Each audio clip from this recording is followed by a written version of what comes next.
celebrating 100 years.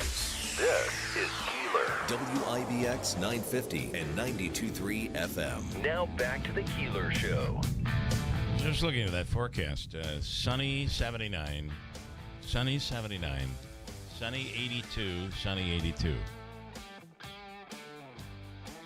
And then I look at the calendar, and it's like October 3rd, October 4th, 4th, 5th, 6th, and 7th. Gotta love it. I do. I'm even shocked, too, by the number of trees that you see that still have green leaves on that haven't turned, yet the leaves are falling. In some cases, they're falling and they're green. Pretty wild. And then some people have got a little frost yesterday. Not overnight today, but yesterday. Yes. Yesterday. As a matter of fact, I was in panic mode as I came out of my house because my windshield was frosted up. So I did what they tell you not to do. I went inside and got a glass of warm water and threw it on the windshield because I didn't have time to sit there and let it defrost. So that was yesterday morning. That was yesterday morning. So we were on our way back, and my wife has this lemon tree that's like for the first time ever producing huge lemons. It's unbelievable. It's like we have this fruit garden in the back. A lemon tree? Yeah. In upstate New York? Well, it's in a pot. And she's not growing pot. It's in a pot. Mm-hmm. And which is legal, by the way. Which is legal. And probably much more common than lemon trees nowadays. It is. But I had gotten her this lemon tree like 10 years ago. It was a little tiny thing. Mm-hmm. And she's just, but now it's producing lemons. And it's bigger. But she's like, this thing, you left it out. It's my fault. I'm like, how would I know there's going to be a frost? I had no idea.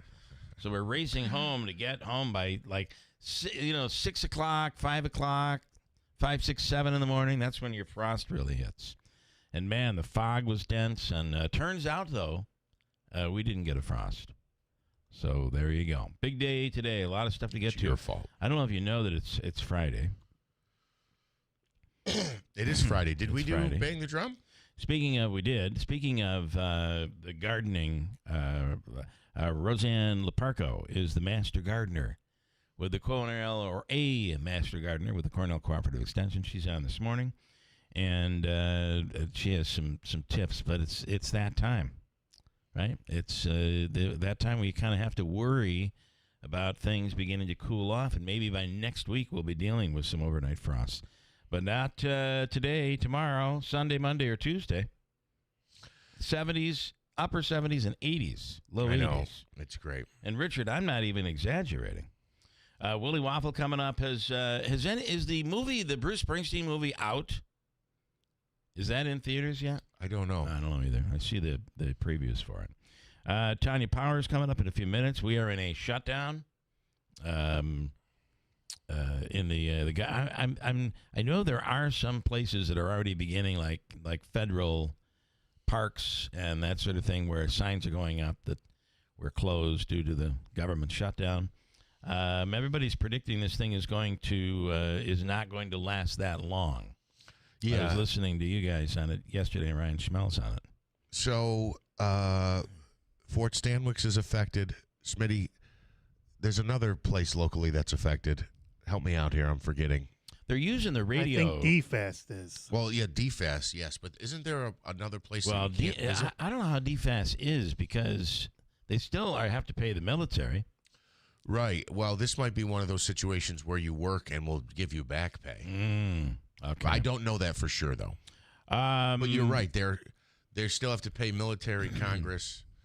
They're using the radio method. And what that is, and it's been this way for years, is that you already are paying people so little, and then you cut them further, and then say, okay, we can't pay you now, but we'll pay you later. And you love your job so much and care so much about it that you continue to work for free. Yeah. I think that's what they're doing. And there are those who will be doing that. So, the longer this thing goes on, the uglier it gets, and who will be to blame. Many will tell you they know exactly. It'll be the Republicans. It'll be Trump to blame. It'll be the Democrats to blame. But I don't think anybody knows. My guess is it's going to be kind of ugly for everybody. Yeah. Both parties. Yeah. But who knows? Maybe Schumer takes the blame. He can't get out of it. He's going to be hated by everybody if there's a shutdown, and he's hated by everybody if he caves and there isn't a shutdown by his progressive friends. So who knows where this all goes? May I just a word on Chuck Schumer, and this probably isn't fair, but somebody played somebody. I was on my feed yesterday. A lot of the stuff I get listened to throughout the day is political, and it was Chuck Schumer, I believe, in the late 80s, and it was him with no gray. And, you know, he has a very nice hairline, I'll say. He's still at his age. Yeah, he's got a lot of hair. He's bald in the back, but he's got the hairline straight across. And I just couldn't. I glanced at it, and I thought it was someone dressed up like Frankenstein. Yeah, I just couldn't get it out of my head. But anyway, Chuck Schumer's been in. How long has he been in the United States Senate? A very long time. I don't feel bad for him. Like, you know, and I don't feel bad for Trump either when he gets criticized, just to be fair about it. I mean, he's been a very powerful politician. He's been in there for decades, literally decades. I don't feel bad that he's taking it from both sides or that he's being blamed. Oh, I'm not feeling bad for anybody. I think that we're in a position where it seems that nothing seems to get done today. He's been in the Senate since 1999. We are so. Oh, and then he must have been in the House before that. We are so. It's very possible. We're just so. It's so ridiculous that nothing is getting done. It is. If this happened on your own job, you probably would be dismissed. You'd be fired. But no. Here we're like, yeah, you stick to it. You stick to your guns. Don't do anything. Don't get anything done. And that's where we are. It's terrible. Yeah, I guess member of the House. Yeah, he was in the House. Okay, from 81 to 99, he was in the U.S. House. So he's certainly been doing this for a long time. Florida man was pulled over. I'm going to tell you, driving on the thruway yesterday, holy cow.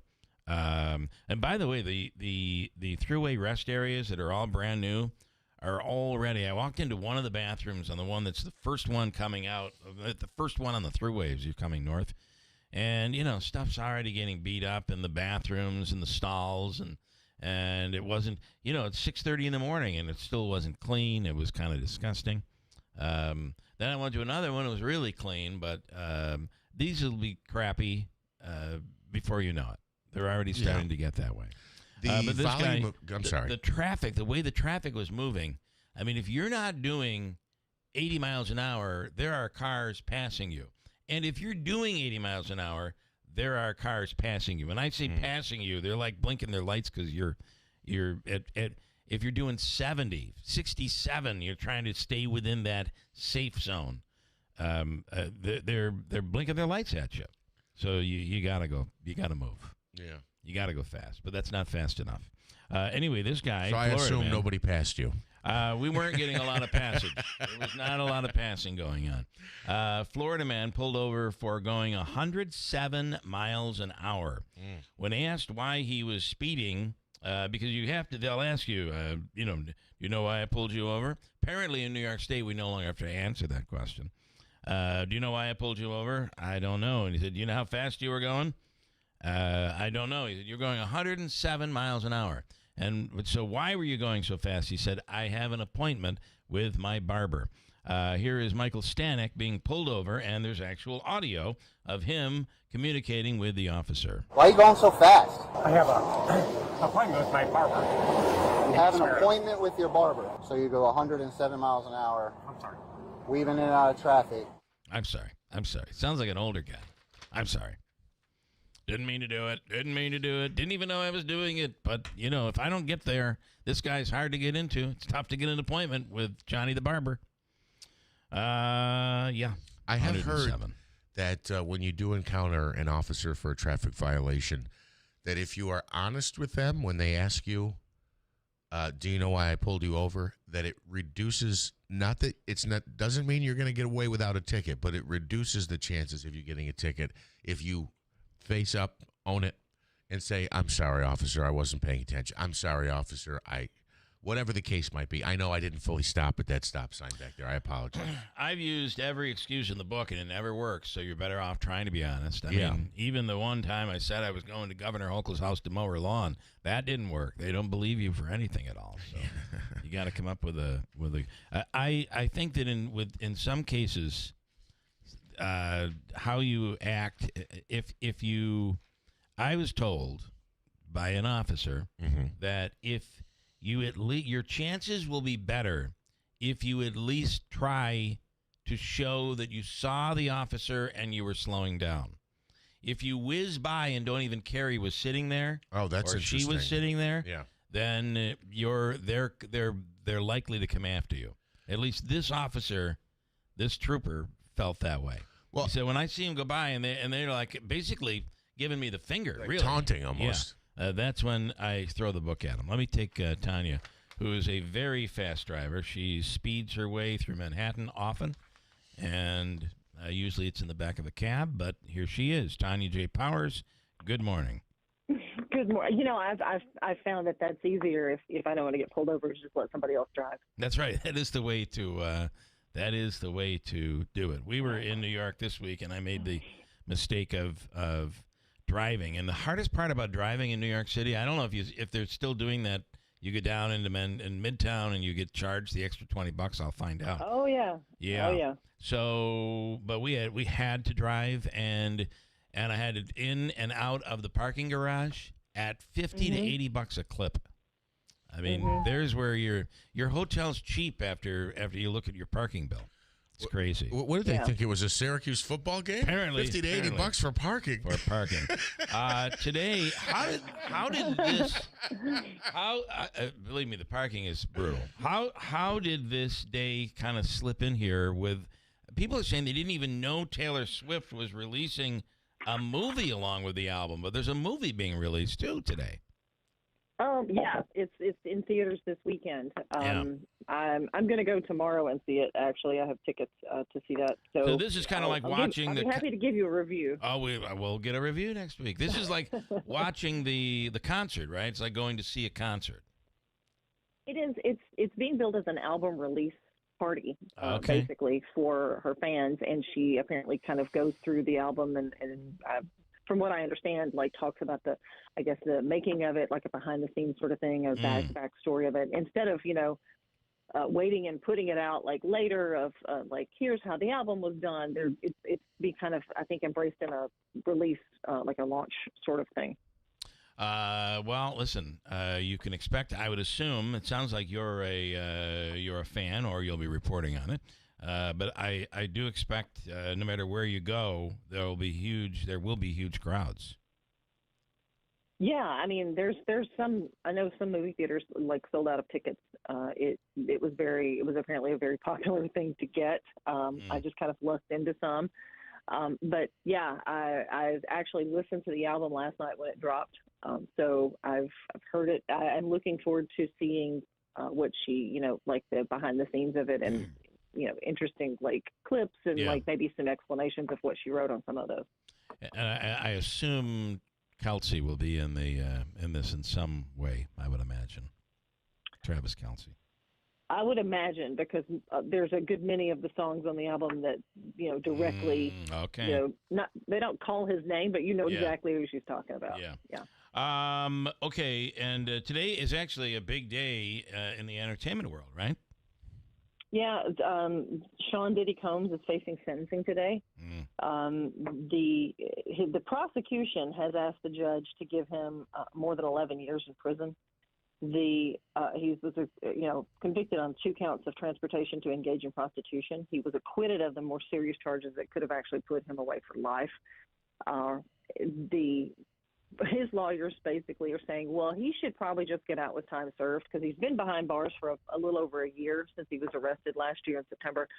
So he's been in jail in Brooklyn. The judge in the case has already denied him bail at least twice. So his lawyers are saying, well, he's a changed man. He should get out, and be freed because of these, the lesser charges. And, he's remorseful. He is sober now. He's had to learn from his misbehavior. he's been punished enough, that kind of thing. Matter of fact, he is supposed to address the court today, from what we understand with the filings.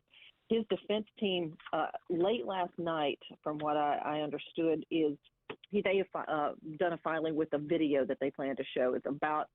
I think it's about 11 or 12 minutes long. I watched it last night. It's Diddy with his kids. It's messages from his kids. It's him, with like testimonials from his friends saying, he helps them out and he's a good guy. And, it's that kind of professionally done like video that, I guess they're hoping kind of sway the judge here. Yeah. Conversely, in these situations, I think it's fair, they do the victim impact statement. They ought to line up the women and the men that he victimized, and they can say Diddy's not a good guy. And, you would expect maybe that'll be coming also. And then Mean Girls Day, is that today? I don't even know what that is. Yes, October 3rd. You're not a Mean Girls fan? I apparently am not. I am not. What is it? It refers to a line in the movie October 3rd. Okay. All right. Got it. Well, it's a big day in the entertainment world. We will see what and let me tell you, no government shutdown is going to slow this down. This is a big day. So, interesting stuff, Tanya. Thank you so much. You have a wonderful weekend. Thank you. You too. Tanya J. Powers from Fox News Radio. Did you know what the Mean Girls thing is? I have no idea what that reference is. And is that a movie or a song? It's a movie, right? Davey will it's a tell show. us. He's all in. Is it a show or a movie? It's a movie. Davey has been with victimized Lindsay Lohan. He has been victimized by some mean girls over the years. Have you not? Yes. And you're like a glutton for punishment. You keep going back for more, but that's what we as guys tend to do. You're not alone. Yeah, but I've gotten rid of that one. Oh, you did? Yes. Yes, good for you. But now we got another situation. Now there's another one. Oh, yeah. It always works that way. You get rid of one, and another one comes marching back in, causing trouble. Oh, boy. Davey, you're a magnet, and they are cheap metal. So, right on you. All right, we'll do a quick break. And you are right about Syracuse football price, Jeff. It's $35 to park. $35 to park. Again, it's outrageous. And I got to tell you, Jeff, you're absolutely right, and Davey, you're absolutely right. I feel in that Syracuse likes to surprise. So a game that you think they're not going to, they're going to get crushed. Yeah. Or a game that you'd expect them to handle, right, like Duke. I wouldn't be a bit surprised if they played and win this game tomorrow, believe it or not. But I also would not be surprised if it was like 56-0. This could be a disaster. And with this quarterback gone, it seems like this team has just given up. It looked that way last week anyway. So that'll be interesting. That's a 3 o'clock game tomorrow? 3:30. 3:30 on the ACC network. And how about your Yankees? Great. How about that kid? Cam Schlittler. It's it seems to be the year of the rookie pitchers. At least for the Mets, it was. Future number one man after Garrett Cole and Carlos Rodon and Max Fried are gone. So he looked really, what do you have, like 12 strikeouts? 12, a Yankee record. It was awesome to see the Bo Sox go down. However, I do have to say that you have Toronto coming up. Yeah. And not a lot of time to prepare. It starts, what, tomorrow night? No, tomorrow afternoon, 4:10. Toronto, though, was really stumbling at the end of the season. Yep. So. And you know what? This is what baseball has really become. It doesn't matter. I mean, the Mets could have slid in. The Mets could have made it in, turned things around, and gone deep like they ended up doing last year. But everybody gets in, so we thought, as Mets fans. Everybody gets in. It's easier to get in, and if you can all of a sudden pull things together, it doesn't matter what you did all season long. The only negative thing I have tomorrow is that why are they playing this at 10 after 4, and Syracuse is on at 3:30? So I'll be watching one game. Well, I think you've got a tough day tomorrow, right, because of all the college football, and then you've got Sunday and all of that. Well, the Bills don't play until Sunday night, and the Yankees play at 10 after 4 on Sunday. So that will take up time, too. It is also telling you a little something about baseball, that no matter, even when it comes to playoffs and the World Series, the ratings for baseball don't even compare to football today. I would love it's really shocking. I would love to see what the ratings were for this game last night, and it was a good Thursday Night Football on Amazon Prime. It went into overtime, and Yeah. San Francisco ended up winning, Yeah. kicking a field goal, so 26-23. I would like to see the ratings for the baseball. Okay. So, Toronto, I'm sorry, I lost here. It's Detroit, Seattle, Yankees, And of course, LA Blue got Jays, in 2 games. LA, Philly, Cubs, Brewers. I'm almost surprised, though, that none of the weekend games are night games for the Yankees. It's 4 o'clock tomorrow and Sunday. Okay. I find that interesting too, right? Because it's And they can't the have the- Yankees, the New York team, America's baseball team, And they they're can't putting have them the on game. in And the they afternoon. can't have the game on Fox because Fox has national Yeah, that's the college problem. and then the Sunday football. So they're moving them to FS1. Let me break, and we'll talk to Willie Waffle coming right up here. Hold tight at WIBX.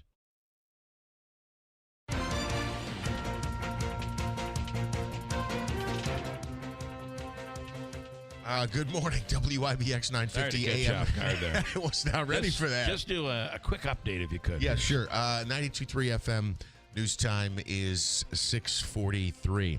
All right, the federal government remains shut down for a third day. Lawmakers on both sides of the aisle continue to blame one another, but Senate votes to resolve the standstill could come before the end of the day. President Trump telling Congress the U.S. is in a formal armed conflict with drug cartels. That's according to multiple reports citing a confidential notice sent to several congressional committees this week. Part of a large Chevron oil refinery located not far from Los Angeles International Airport caught fire last night. The flames were not impacting airport operations, but could be seen lighting up the night sky, with dozens of firefighters called to the scene in El Segundo. Tesla sales setting a new record. The electric car company sold more than 497,000 vehicles in the third quarter, beating its previous record. The reported gains were large enough to briefly push CEO Elon Musk's worth to over $500 billion. And music mogul Sean Diddy Combs faces sentencing today in a New York City courtroom, as Tanya J. Powers mentioned. Prosecutors are asking for an 11-year prison sentence after Combs was found guilty of 2 prostitution-related charges. WIBX 950 AM 92.3 FM news time is 6:44. Another nice day on tap today. Bill, you're more of an expert on this forecast than I am. Well, it's going to be upper 70s today with the sunshine, and the weekend looks good as well. Let's see what Ray Stajic has to say. The warmer weather continuing to push in already this morning, up a couple degrees from 24 hours ago, and up a few this afternoon with lots of sunshine. Sky forecast is easy. Sunny 75. Tonight, clear upper 40s. North Country a little cooler. Sunny over the weekend with highs near or above 80 degrees. Next chance of showers in here Tuesday. From the Weather Channel, I'm meteorologist Ray Stajic, WIBX 950 AM and 92.3 FM. Currently, we have clear skies, and Jeff, it is a crisp. I think that's a fair adjective to Sure. utilize. Sure is. Crisp 46 degrees with clear skies. Coming up, we'll get the latest from Willie Waffle on what's streaming this weekend, and also a preview of that Springsteen movie, which is coming out on, it looks like October 24th. It'll be coming. They're promoting the daylights out of that one. A preview. Well, like, what are you hearing, Willie? What are you hearing about the movie? Gotcha. I am kind of interested in that one. We'll see. Hold tight. Oh, the politics will play a role. There will be Trump supporters who will say, "I will not. I'm a huge Springsteen fan, but I'm done with him. I'm not going to see that movie." I don't know. That's where we are today. Don't let politics divide you. I mean, come on. Hold tight. Come right back with Willie next. Guys, have you seen the comments lately? Yeah, we heard the chatter. The magic's run out. But I just think those people might need a reminder that Utica is richly steeped in hockey history and home to some of the most passionate fans in the world, and that the players are as gritty as the city they represent. Season starts October 10th. Get your season opener tickets at uticacomments.com. This is Utica. It's Cybersecurity Awareness Month. LifeLock is here with tips to help protect your identity. Use strong passwords, set up multi-factor authentication, report scams, and update your software. And for comprehensive identity protection, LifeLock is your best choice. LifeLock alerts you to suspicious uses of your personal information and fixes identity theft, guaranteed, or your money back. Start your protection today with a 30-day free trial at LifeLock.com. Use promo code NEWS. Terms apply. Utica and the Mohawk Valley Mattress Express's big annual free adjustable base promotion is back. Here's how it works. Come into Mattress Express. You'll get the largest selection of mattresses in New York State. Pick out any king or queen set in the store except Tempur-Pedic, and you'll get upgraded to an adjustable base for free. No extra charge. It's a great deal, folks. Now, you're probably wondering, does that include the Smart Bed by Instant Comfort? Yes, it does. That's the bed you can make soft or firm on each side. 45 individual settings on each side from super soft to super firm. The flex set option in king or queen, reversible cover, cool for summer, warm for winter, and a 25-year industry-leading warranty. 5 years, no interest, no money down, and no credit check payment plans. In New Hartford on Commercial Drive next to Pet Supplies Plus. In Oneida in the movie theater Glenwood Plaza. Call 1-800-NEW-BEDS or stop in today. WIBX. This is Keeler. WIBX 950 and 92.3 FM. Now back to the Keeler Show.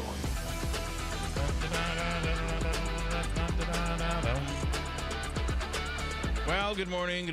And Willie Waffle standing by the line right now. Willie, good morning. Good morning. Hey, how's it going? I don't know. I say everything twice for some reason today. It's really weird. It's the power of Taylor Swift taking over your brain, taking over your body. I did not know that this all was happening. Not that I guess I would be paying attention anyway. Lucky you. Yeah. But the album comes out, and I thought they did that like a couple of weeks ago. People were waiting in line at Target, and I don't know what that was, like a pre-album or something. The new album came out today. There's going to be a movie/commercial that gets released this weekend. That people are. I mean, that to me, okay.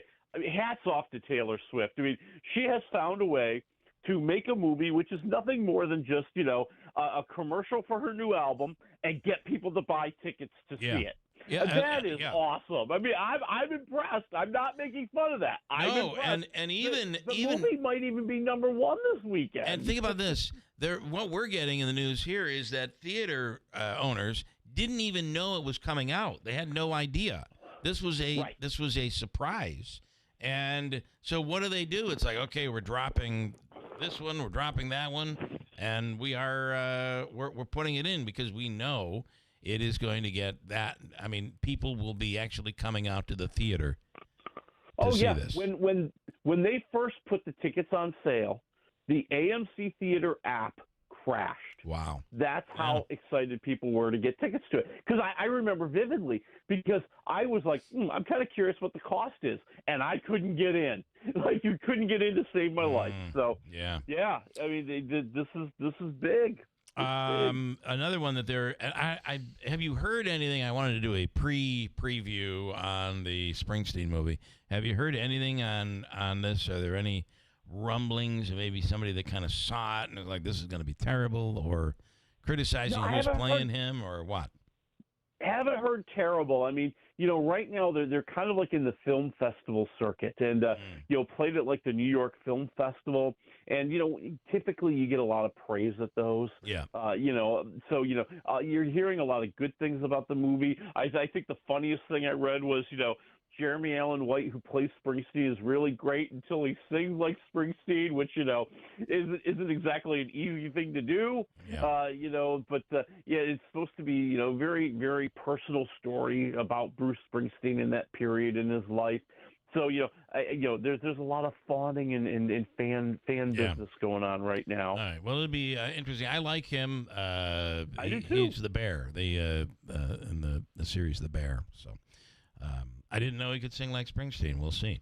There's a question about that. Enough. Not that good. Okay, the other one they're pushing the daylights out of is actually in theaters this weekend, and that is Smashing Machine. What do you think? Oh my! This is dude. If I had ever at any time in my life said the words The Rock is getting an Oscar nomination, I would not have believed it. You could have played the tape back to me, and I would have said, I didn't say it. Wow. But I'm saying it now. Really? This could happen. There's a lot of buzz about this, and for very good reason. You have never seen The Rock like this, okay? This is real acting, baby. Here he's playing the true story of MMA fighter Mark Kerr, one of the early guys when MMA just wasn't, it wasn't UFC. It wasn't as big as it is now. I mean, these were guys who were just trying to make a living, and doing something that they enjoyed or at least were good at and good enough at it so they didn't have to get like another job, like a 9-to-5 job, right? Right. And so this is his story, kind of, struggling through all the things that are happening in his life. He's got a very contentious relationship with his girlfriend, played by Emily Blunt. You see him, trying to make a comeback after a big fight loss. You see him struggling with painkillers and addiction issues. And so, The Rock is like, he's dedicated in here, man. Like, and that's the thing. Only The Rock could play this role. I mean, an MMA fighter, he's a big dude, and The Rock fits the bill, but now he fits the bill emotionally as well. I just think I'm at 3.5 waffles. Wow. I just thought it was really, really good. Such a compelling story. I didn't expect that. I thought it was just another, when you see The Rock is in a movie, you don't expect, this review. It's a complete break from what you would normally expect, right? Because The Rock does big action films. He does big comedies. And, and this is much more introspective. This is much more a personal story. Supposedly The Rock has been an admirer of this guy for a long time and wanted to bring that story to the big screen. So you got something a little bit more special here. Okay. I hope it works. I mean, The Rock is going in a whole other direction with his career now, people. I don't know if you've seen him lately. He's not as big as he used to be. He's slimming down. He's going to be in a Martin Scorsese movie. So, he's a real thespian now, people. Okay. So yeah, I did see he lost a ton of weight. But I'm shocked to learn that this year for Halloween, Willie Waffle will be a Dwayne Johnson fanboy. I'm just shocked to hear that. maybe that's exactly what he does. He changes. He's no longer The Rock. He goes by his real name. Yes, Dwayne. Well, he is going by Dwayne Johnson now. I just, come on. Yeah, we all know he's The Rock. He's The Rock. You got that name for the rest of your life, that's man. Right. That's just the way it is. Whether you like it or not. Okay, a couple of streaming gems out there. I know there's one on Hulu, Chad Powers, and then The Lost Bus is on Apple TV Plus. Anything worth looking at? I think The Lost Bus is worth watching. Okay, this is on Apple TV Plus, like you said. I mean, come on. Okay, here you've got Matthew McConaughey as a bus driver, America Ferrera as a school teacher. McConaughey has to go pick up 22 kids that are stranded at their school in the middle of this big wildfire. Their parents can't get to the school because there's just mayhem all around them, and now he's got to take them to safety. And okay, dude, I don't care how bad the movie might be. The whole concept of 22 kids stuck on a bus driving through a wildfire is so compelling that you'd have to have the darkest of dark hearts not to be sitting there rooting for them. And now Matthew McConaughey's driving the bus. Boom. I'm sold, baby. All right. And that's what you get. This is directed by Paul Greengrass, who's one of the best directors out there. This, Greengrass did, things like he did, United 93. He did Captain Phillips. He did a lot of the Bourne movies. So it is a compelling, for lack of a better term, action film. As you see them just surrounded by smoke, surrounded by fire. There's traffic everywhere. There's danger everywhere. And McConaughey is just trying to find a way to fight through it to save these little kids. I'm at 3.5 waffles. I thought it was really, really good. Okay. That's on Apple TV Plus. And then is the football series on Hulu, which is like, I don't know. I think I saw a preview that said, it's like Mrs. Doubtfire, but it's football. I don't know. That's the idea. So it's Glenn Powell in Chad Powers, and he plays this former college football player who's extremely infamous for doing something extremely stupid and extremely rude and nasty during a championship football game. And it ruined his career. He couldn't go to the pros. He can't get a job. He's 8 years later, and he's still kind of a jerk. And he decides the only way he can make his comeback is by going undercover, basically assuming a false identity, going to a small little southern college, and playing football again as Chad Powers. And it's a whole series. We've only gotten the first 2 episodes, but it doesn't work on a number of levels. I think the first one is the guy who's playing, or the whole Chad Powers is just completely irredeemable. I mean, he's a jerk. He's a horrible human being. There's nothing inside you that goes, boy, I really hope he turns I'm rooting it for around. him, Then the whole show is extremely predictable. You know what's going to happen. Right. You know that he's going to find the truth. As a matter of fact, there's even a love interest they throw in really early on. I mean, literally, while I'm watching the series, the first time they show the woman, I'm like, that's the love interest. You don't even have to tell me otherwise. I mean, so then it wants to be funny. And sometimes it can be, and it's trying to be kind of farcical and goofy, but doesn't really hit the funny bone that much. And then then it tries to be all serious and all about his journey. I'm at one waffle. I just feel like it's trying to be a lot of things and not doing any of them well. Even reminds me a little of like Ted Lasso, who you really you really root for Ted Lasso, but apparently not this guy. All right, quickly, well, that's the thing. I'm with you. Ted Lasso is a lovable character. Yes. This guy is not. Yeah. I've got 2 minutes. Okay. Less than. Okay.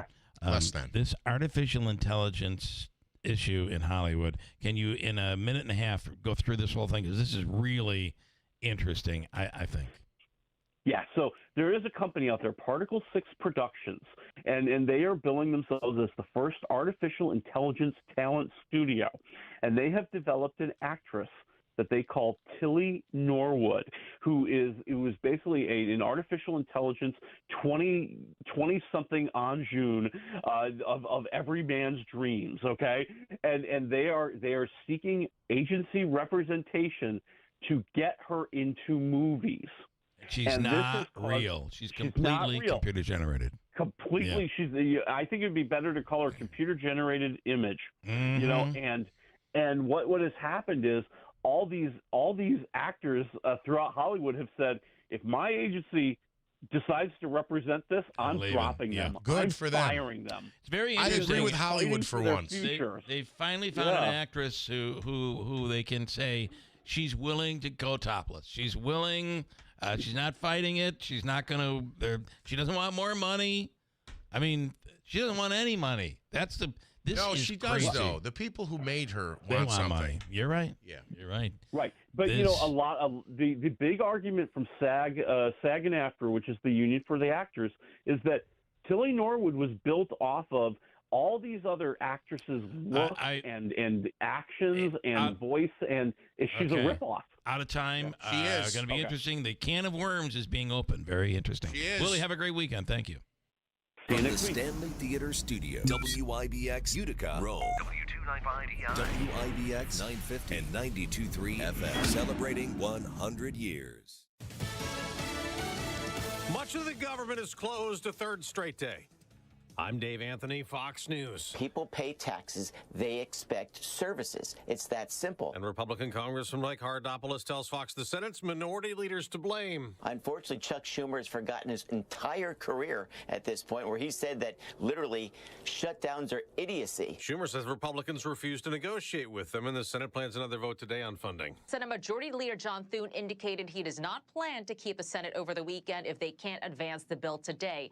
The chances of it passing are slim. Still, Republicans are hoping some Democrats will fold. But Democrats also want to extend Obamacare subsidies. On top of that, Axios reports some progressive groups are flooding congressional Democrats' phones, encouraging them to, quote, hold the line. The pressure campaign making it harder for Democrats to reach a deal with Republicans to end the shutdown. That's despite the president suggesting he'll use the shutdown as a roadmap to make big cuts. Fox's Madeline Rivera. The day after an attack on a synagogue during the Jewish holy day Yom Kippur, police say one of the two people killed appears to have been shot by police, responding to what they call terrorism. 3 others were injured. A man rammed a car into worshipers outside, then got out and stabbed more with a knife. He tried to get inside the synagogue, but the door was barricaded. Fox's Greg Palkot. That attacker was shot dead by police. They've pulled more bodies from the rubble of a school that collapsed Monday in Indonesia, so it's 10 students confirmed dead, dozens more still unaccounted for. The Trump administration's asking some universities to sign off on its policies if they want federal funding. The document includes requesting colleges accept the Trump administration's definition of gender, applying this to all campus bathrooms, locker rooms, and women's sports teams. It also asks schools to stop considering race and gender during the admissions process. Fox's Kristen Goodwin. California's Democratic Governor Gavin Newsom is telling schools if they sign that, they could lose state funding. America's listening to Fox News. You ever wonder why Verizon charges twice as much as Pure Talk for the same basic service? Think it might have something to do with the fact that Verizon spends $12 billion a year on advertising and promotion. That's billion with a B. Yeah, Pure Talk doesn't spend that kind of money on commercials. That's why they can offer unlimited talk, text, and plenty of data on a blazing fast 5G network for just $25 a month. Save an additional 50% off your first month when you dial pound 250 and say the words micro. That's pound 250, micro. Wesley Financial Group is not a law firm, and Chuck McDowell definitely not an attorney. This is Chuck. If someone talked you into buying something really silly and you want to get out of that silly little thing, my advice, get the facts. Call me and I'll send you our timeshare exit kit absolutely free. Inside, you'll learn how timeshare works and all your options for cancellation. Call Wesley now for your free timeshare exit information kit. 800-809-7171. That's 800-809-7171. Well, the government shutdown affects a lot of federal agencies and hundreds of thousands of employees. It's also keeping us more in the dark on the economy. Data collection's on hold, so we won't be getting government updates on inflation or the job market. The September update on hiring and unemployment that was supposed to come out this morning won't. On Wall Street, however, stock futures are rising, so the Dow and the Nasdaq could add to yesterday's record high closes. There's new abortion controversy this morning. Anti-abortion groups are outraged over the FDA's approval of a second generic version of the abortion drug mifepristone. The agency says it's authorized the low-cost version made by Evita Solutions, which describes its mission as to normalize abortion and make it accessible to all. Among the groups criticizing the move, Students for Life Action issued a statement calling the approval a stain on the Trump presidency. The administration's under growing pressure to reevaluate mifepristone, which the FDA approved 25 years ago and has repeatedly deemed safe and effective. Carmen Roberts, Fox News. In the baseball playoffs, this one is popped up. McMahon and the Yankees have completed step one on their way back to a World Series. New York shut out Boston 4-0 on ESPN. Detroit and Chicago also advanced. The Tigers beat the Guardians in Cleveland 6-3. The Cubs knocked out the San Diego Padres 3-1.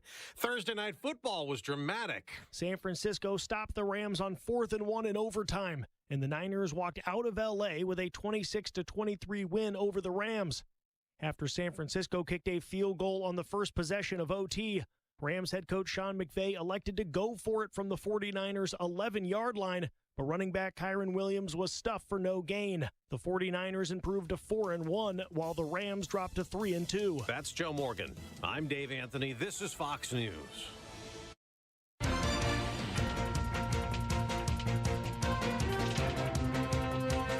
Mostly clear skies, 46 degrees. Good morning. I'm Jeff Manaski. WIBX 950 AM 92.3 FM news time is 7:05. Due to the ongoing dry conditions across New York State, Governor Kathy Hochul is issuing a temporary burn ban. It went into effect yesterday and will remain in place until October 15th. A drought watch also in place for the rest of New York, with the exception of New York City and Westchester County. You are asked to conserve water by watering lawns only when necessary, reusing water collected in rain barrels, and washing only full loads of dishes and or laundry. Now, what specifically is banned? You can read more on this at WIBX950.com, but most outdoor fires are off limits, so no burning of brush, debris, or open campfires. However, small controlled fires are still okay. That includes backyard fire pits or contained campfires under 3 feet high and 4 feet wide. Also, you can read more on this again at WIBX950.com. So you can do your fire pit. You can do your fire pit as long as it's not more than 3 feet high or 4 feet wide. So I was and it's contained. If you have stone around it or if you have an actual pit, yeah. I think you're Those, okay. What are they called? Solo stoves? We got one a few years ago, and they're incredible because they take care of the smoke. You don't really get the smoke coming in your face when you're sitting around. It's pretty good. But that would be okay. Fires for cooking are also okay, yeah. You can cook. You can still cook. Is that what a solo stove is? Solo. Well, you can. When you said stove, I assume cooking. Well, it's a solo pit. It's like a solo, but you still, I think they have them where you can put a little thing on top and cook hot dogs or something. I don't know. Anyway, I was at Herkimer Diamonds yesterday. They were on TV in London all afternoon. Pretty wild, and they sold out. Herkimer Diamonds Jewelry. It was incredible. But I'm usually there this time of year for the London show, and there's always water in a couple of spots where people can't really get to. No water anywhere. It's been really since August since we really had any real rain. Yeah, there was one day last week where we got we had a little rain pretty much most of the day, at least where I was in Rome. There is no standing water anywhere in the park, which there usually is. Yeah, and we talked this week about Hinckley and Delta. Yeah. And I drive by Delta every day, and it's alarming. Dangerously low. Yes. So they say. All yes. Right. So hoping Don't burn big fires. For some rain in the near future. State Senator Joe Griffo, the Oneida Herkimer Solid Waste Authority, Confidata, and the state DEC are hosting a recycling event tomorrow. It's an e-recycling event, electronics like televisions and computers. There's free and safe disposal of medications, unused medications, and confidential documents can be shredded as well. It's happening from 10 to 2 at the Oneida Herkimer Recycling Center. That's on Sewage Plant Road in Utica. Again, 10 to 2 tomorrow. Usually a very popular event, so you're going to want to get there early. More on this at State Senator Joe Griffo's Senate website. WIBX 950 AM 92.3 FM news time is 7:08. More nice, warm, sunny weather continues. Here's Ray Stajic with your forecast. The warmer weather continuing to push in already this morning, up a couple degrees from 24 hours ago, and up a few this afternoon with lots of sunshine. Sky forecast is easy. Sunny 75. Tonight, clear upper 40s. North Country a little cooler. Sunny over the weekend with highs near or above 80 degrees. Next chance of showers in here Tuesday. From the Weather Channel, I'm meteorologist Ray Stajic, WIBX 950 AM and 92.3 FM. Right now, clear and 46 at 7:09. In sports, the Yankees survived the Red Sox 4-0 the final last night. Cam Schlittler struck out. Did I say that right? Cam Schlittler. Smitty, not an easy one to say. Smitty, Can you say it? What's his name? Cam Schlittler. Thank you. Slit. That guy struck out 12 batters last night through 8 scoreless innings. 4-0 was your final. The Yankees now face the Blue Jays in the next round. They'll play at 4:10 on Saturday and on Sunday before the series shifts back to the Bronx. Also, the Cubs, a 3-1 winner over the Padres. They knocked San Diego out. The Cubbies will now play the Brewers. And the Tigers now face the Seattle Mariners after the Tigers took care of the Guardians. 6-3 was your final yesterday. Last night, another game, primetime, goes to overtime. This one actually had a winner, though. The San Francisco 49ers made a stop on 4th down, holding off the Rams 26-23 in overtime. Mac Jones completed 33 of 49 pass attempts, 342 yards, and 2 touchdowns. He was filling in for the injured Brock Purdy. NFL action coming up this weekend. The Giants look to make it 2 wins in a row. They visit the New Orleans Saints on Sunday afternoon. Giants currently 1-3. The Jets trying for their first victory after an 0-4 start. They will host the Dallas Cowboys at MetLife Stadium on Sunday. And the Bills and Patriots play Sunday Night Football, which a game you can hear right here on WIBX. College football this weekend, week 6 of the season. Syracuse 3-2. They will visit SMU tomorrow afternoon. Preseason hockey. The Utica Comets fell last night to the Syracuse Crunch 3-2. They'll play in Syracuse tonight to wrap up their preseason. Regular season Comets action begins next Friday night at 7 o'clock at the Adirondack Bank Center. I was looking here to tell you that Utica University is playing tomorrow. It's actually a very big game. And it is on the road, but close by. Cortland. Stefan told us yesterday. They are number 20 in the country at Cortland tomorrow. And how long before we're looking at Utica College or Utica University hockey? That's got to be right around the corner. We'll get Gary Heenan and get an update on that as well. The Comets opening up next week. Pretty wild. Okay, coming up, Roseanne Leparco. I don't know if you lost anything yesterday morning with the frost, but it's certainly possible. Some things you need to be doing, she says, here in the fall. We'll get to that. A couple of comments here this morning. We got to mention Sue's comment. I forgot. Sue sent in a really good picture of Soto. It's not Juan Soto, but it's made to look like Juan Soto. He's got a Juan Soto T-shirt on. He's sitting in front of a television watching the Yankees celebrate their Game 3 victory last night. She says he wishes he never left the Yankees. He should never have left the Yankees. I'm starting to wish that myself. Chris and Ilian, maybe you guys have already talked about this. I have not. But as I've been driving on the thruway towards Syracuse from Utica this week, I've noticed the billboard signs that flash that say the Canadian border is closed to trucks. I haven't been on that part of the thruway, so I haven't seen it. What is it all about? I have no idea. That's interesting. We will look into it. Also, Mike this morning says one of the big problems with the shutdown is private contractors that are doing work for the government will end up not getting paid for a while. These are not government employees, yet will feel the hurt from the shutdown. A lot of small businesses included in that. And Wayne this morning, lifelong Yankees fan and Cowboys fan. I am so used to losing. Cowboys all talk, no action. Yankees players and coaches go brain dead playoff time. Wayne. Well, he's talking about recent times. But two of the most winningest franchises in sports. And he's complaining he doesn't win enough. This was after the loss. This was Wednesday. I'm reading this is Wednesday morning. And then this morning, we are not through the playoffs yet, but I still have little faith in the Yankees. Judge doesn't hit home runs. Bat is on turn-down conservative mode.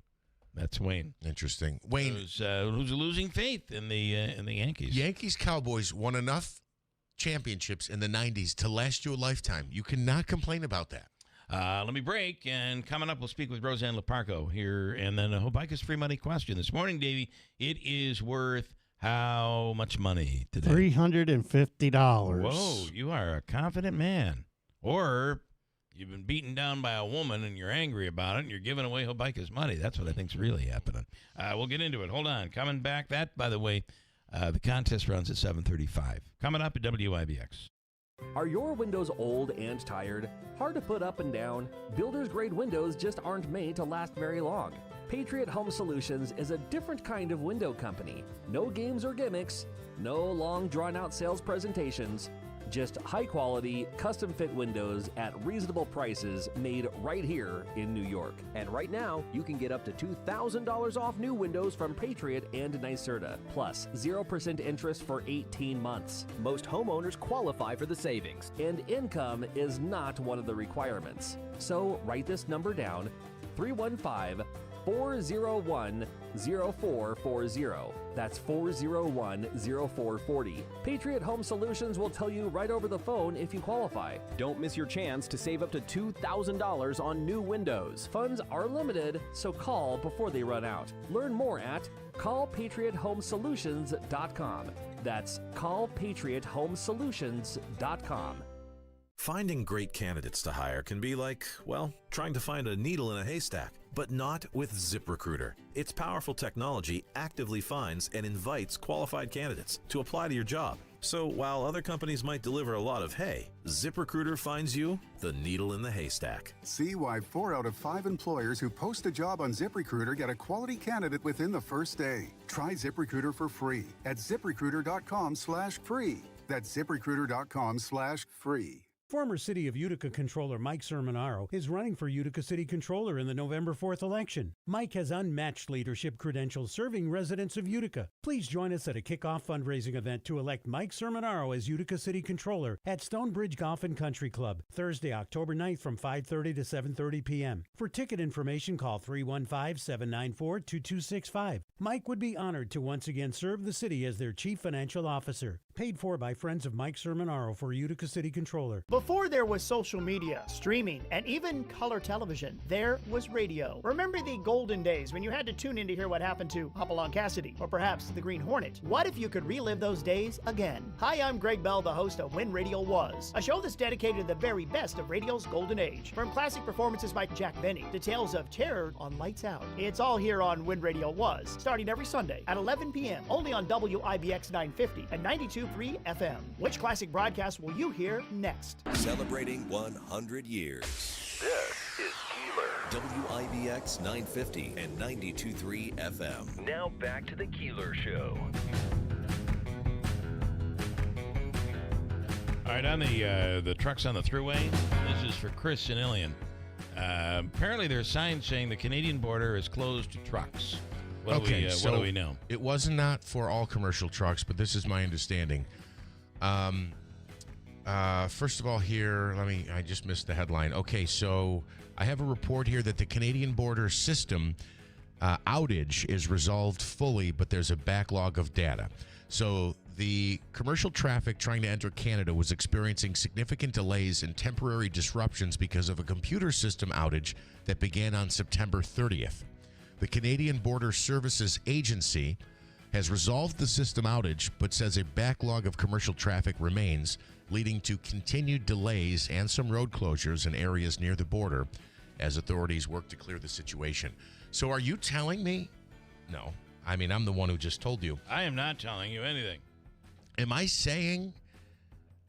I'm wondering if these trucks have been parked for multiple days and the guys and the gals who drive them are just sleeping in their trucks parked at the border.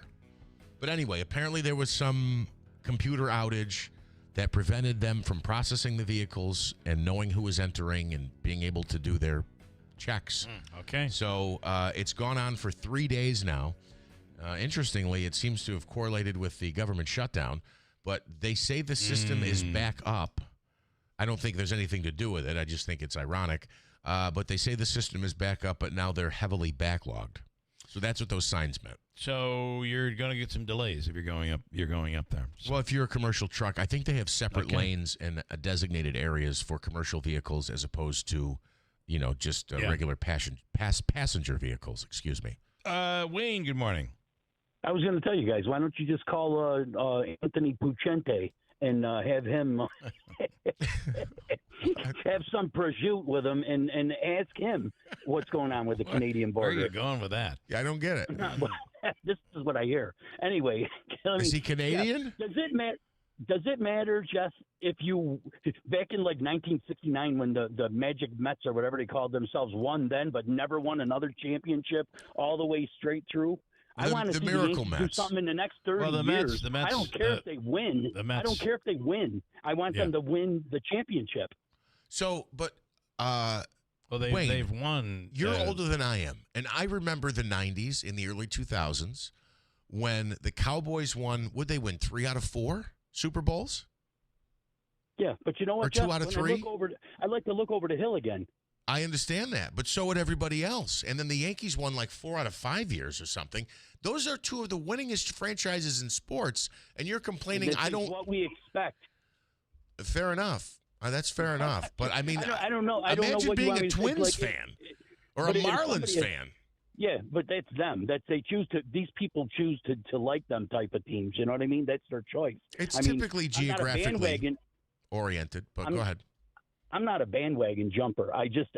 Somehow I've been married into these Yankees and I've been married into the Cowboys because of my father. But it's disgusting. I mean, the only high I get every year from the Cowboys is when they beat the Giants. It's awful. It's awful. And then the Yankees, when they get there, it seems like they get to a point, and like I said, this Judge, he just doesn't hit home runs. He hits. And he produces. Yeah. But the bat, they start pitching to him different. They walk him, and he's not hitting that is home runs. that is one of the problems with the Mets had with both Soto and Alonso but it changed though when you had Alonso batting after Soto, it made it difficult to walk both of them. Right. Because but when you have just Judge there, and anything can happen, I guess, but they target Judge, and there's a lot of walking. The Mets had like a 260 club. The three guys, that Alonso, Lindor, and Soto, were like all in the 260s, and solid. They were solid, but the rest of the team not didn't solid follow enough. up with them. Right. Nothing, not solid enough. Solo shots. That's all we seemed to get, and towards the end of the season, it was terrible. The Mets had a really good team. I don't know why they collapsed. I'm not a hater of the Mets. They had a super team. It's sad. And, no matter where Soto went, it is what it is. Well, it tells you the importance of chemistry, right? Yeah. And I think there's got to be a lack somewhere in there. So. I completely agree. Do you think he's a locker room idiot? You know what I mean? Or do you think that it's just somebody? Yeah. Do you think they're saying that? Or is he like one of these guys that wants to be something's the top going dog, on. and when he's not? No, look, again, I have no inside knowledge here, but this is just an observation and me as a fan. Again, they're playing the Cubs the final week of the regular season. The team's down 10-2. He hits a solo home run. Yeah, and as they say in baseball, he pimps it. Yeah. He watches the whole time. Then he does his little strut in his stride. And then, of course, there's the Soto shuffle, which he does even when the team could be losing 21-0, like it's a football score. Yeah, it's his routine, yep. He also several times this year did not run to first base. Right. And it got to the point where he was trying to steal bases, and the pitchers caught on, and he kept getting caught off first base all the time. He is young, right? Soto? He's still young. Yeah, he'll be around for a long Allegedly. time. Fairly young. Yeah. All right, Wayne, Bill, thanks, man. The whole Pucente thing, that's for Lucy. Lucy calls him Pucente. Oh, right. I think she does the Italian pronunciation. Yeah, I'm going to have Okay. prosciutto with Pucente. Okay, thank you. All right, Wayne, later. thanks. And just to set the record straight, Aaron Judge, who he was complaining about, Wayne, I love you, man. Judge had has an awesome 4 year. hits in 11 postseason at-bats. I Granted, didn't say he wasn't hitting. I they said were he all was hitting. singles. But he says he's batting .365 in the playoffs, but he's got no home runs. Yeah. Give me a Right. break, Well, Wayne. I'm looking for him to do a home run. How would you like if we got all first downs and no touchdowns? Okay. That's the Giants. All right. That's the But Giants. listen, if he's producing Later, guys. runs, that's all that matters. Yeah. All right. Okay. Yeah. Thank you. He's only Wayne. got 1 Later, RBI, guys. Okay. but it's only been 3 games. Later, guys. That's true. See you, bud. Good Only 3 weekend. games. Thank you. You too. Roseanne Leparco is a master gardener with Cornell Cooperative Extension, and she's on the line right now. Roseanne, good morning.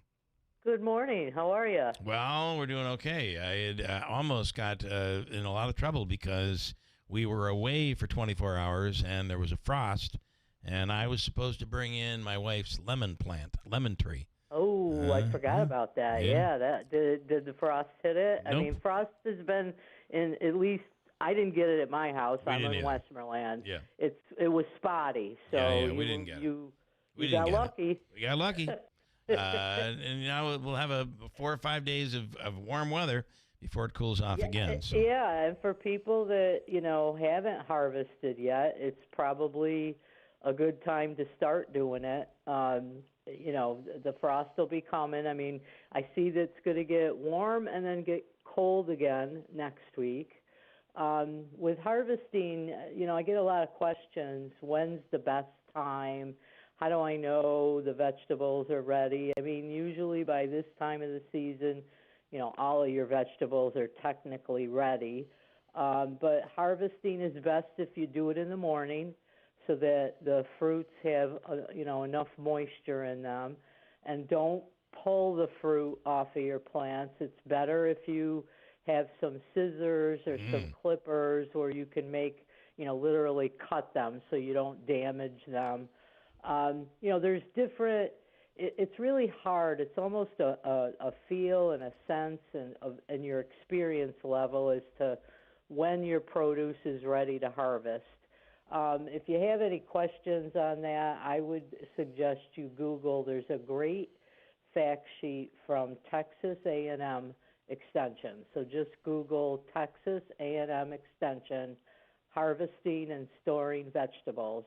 And they've got a great fact sheet you can download with every vegetable you could possibly grow and what to look for, when's the best time to harvest, etc. I think a lot of people make mistakes, like zucchini's the classic. They think bigger is better, and it doesn't necessarily prove true for a zucchini because zucchinis taste better if they're smaller. So if you grow things like that, understanding when's the best time. So I would suggest, downloading that fact sheet. Okay. It's October, so if people want to plant garlic, if you like garlic, October's the month that you plant garlic. I would suggest not buying supermarket or grocery store garlic. Go someplace that sells the garlic bulbs that are specifically for planting. And with garlic, you literally take the head of garlic, break it up into individual cloves, keep the biggest ones for planting. Even the planting garlic you can use for cooking. So if there's smaller cloves, pull those off and keep that for your cooking. So break the cloves, plant them about 3 to 4 inches apart with the pointy side up, and cover it with a little bit of straw for insulation. And if you like to have homegrown garlic next year, you'll have your garlic. So October is garlic growing month. You have to keep planting that every year, though, right? Yes. Okay. I not like it's think, gonna come back. if you want, it'll make it better. It'll be better quality garlic. All right. And then the other thing, I got this question the other day. We are the state drought monitor. We dry. are more in a moderate drought. So I got a question. Gee, my grass is brown. Is it going to survive? The only thing I could say is most of the grass species that we grow here in central New York can tolerate, 3, 4, even 5 weeks. In that brown stage. When it starts going 5 weeks or more, then it's a little concerning as to whether or not the grass will die.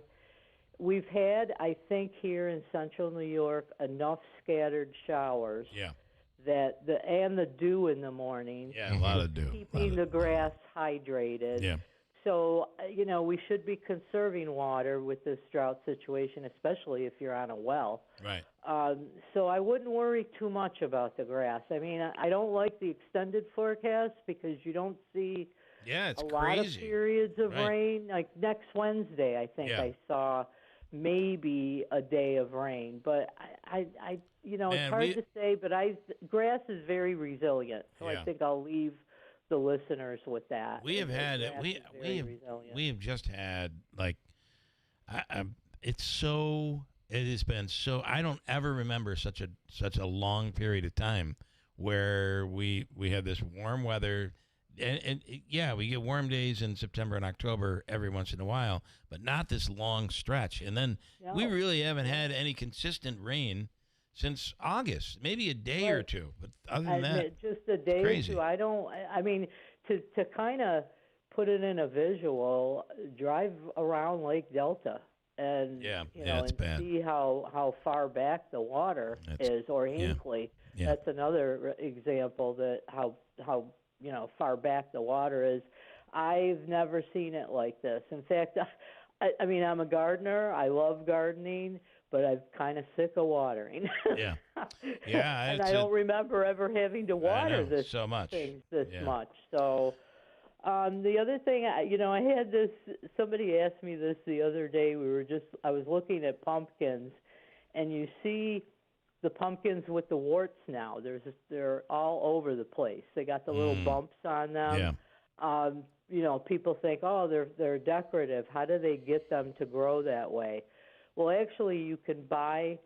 There's various reasons. You can buy specific pumpkins, seeds that actually grow with the warts on them. In fact, some of them are heirlooms, or they have a whole series of seeds that are called. The name escapes me. It's got almost like a hollow. Oh, the Super Freak pumpkins. They actually have seeds that are called Super Freak pumpkins. But that's. I mean, as fun as that sounds. But I think one of the things that people don't realize is those pumpkins with the warts can also be caused by an insect that actually leaves a sap that causes the wart. Sometimes it's what they call a mosaic disease that causes the warts to form on the pumpkins. But all that considered, those pumpkins are still edible. So if people do like to cook with pumpkin, even the pumpkins with the warts, they're edible. They taste fine. You got the great pumpkin seeds that you can dry. So you fall in love with those pumpkins even for cooking. So they're a neat thing. I got to tell you, I told you that we went and bought eggplant and from the Amish, the little plants, planted them in June. And that was my next thing to ask you about those.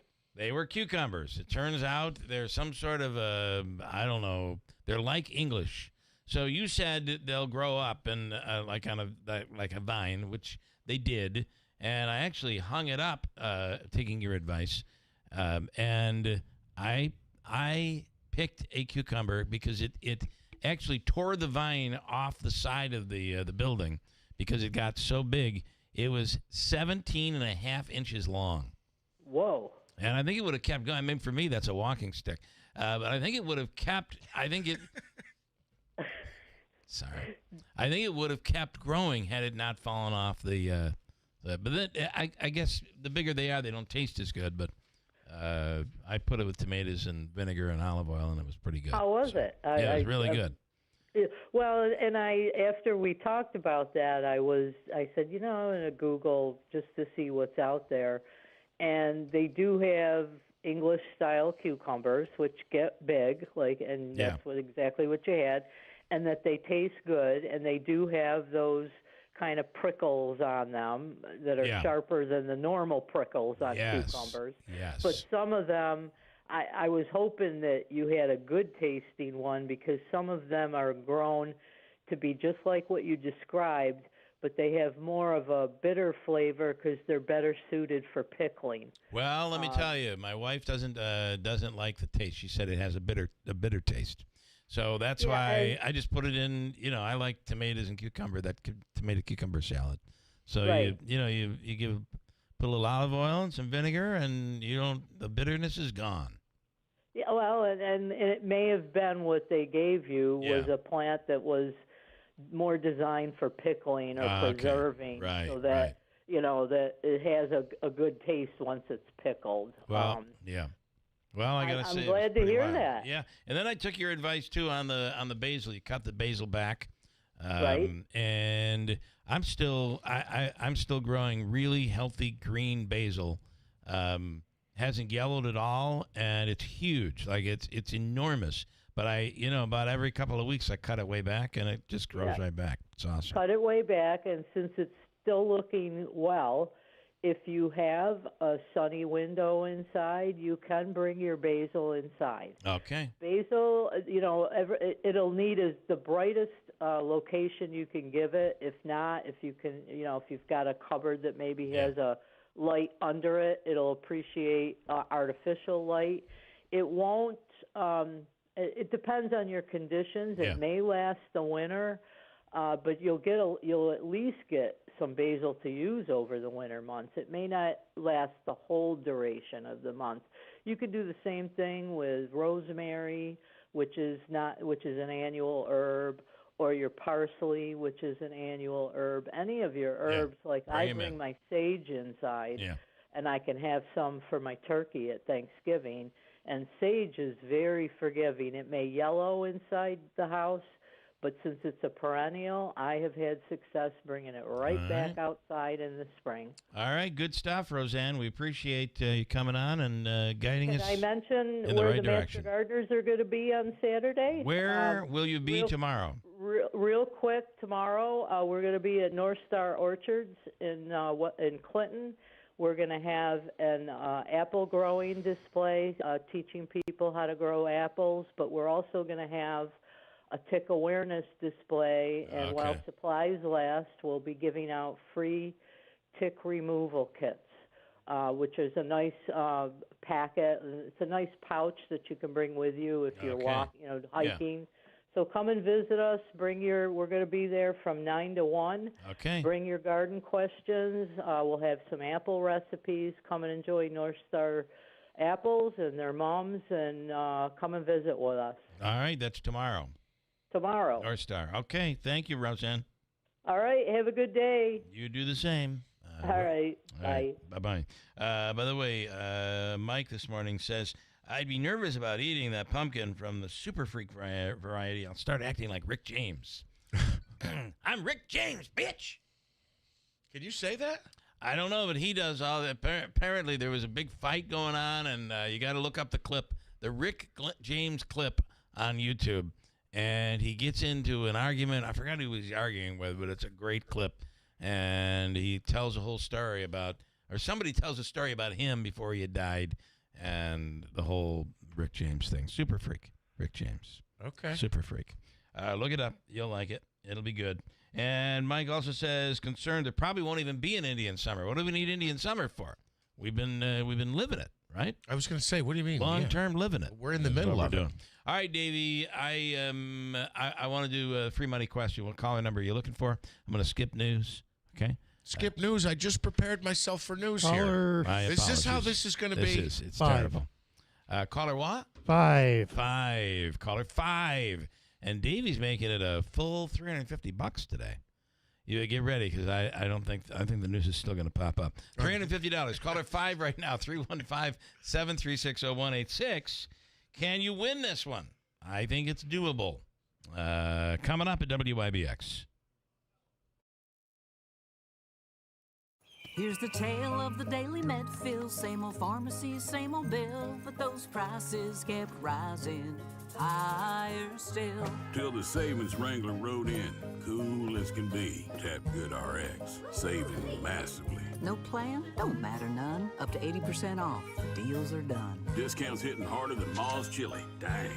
That one little app does all the rest. Save time and money on prescriptions. Check Good RX. Good RX is not insurance. You're listening to Leaf Filter Radio, and the guru of gutter protection himself, Chris Coonahan, is here to take your most pressing leaf-related questions. Hey, everybody. Chris here. I understand we have Ron on the line. Ron, where are you calling from?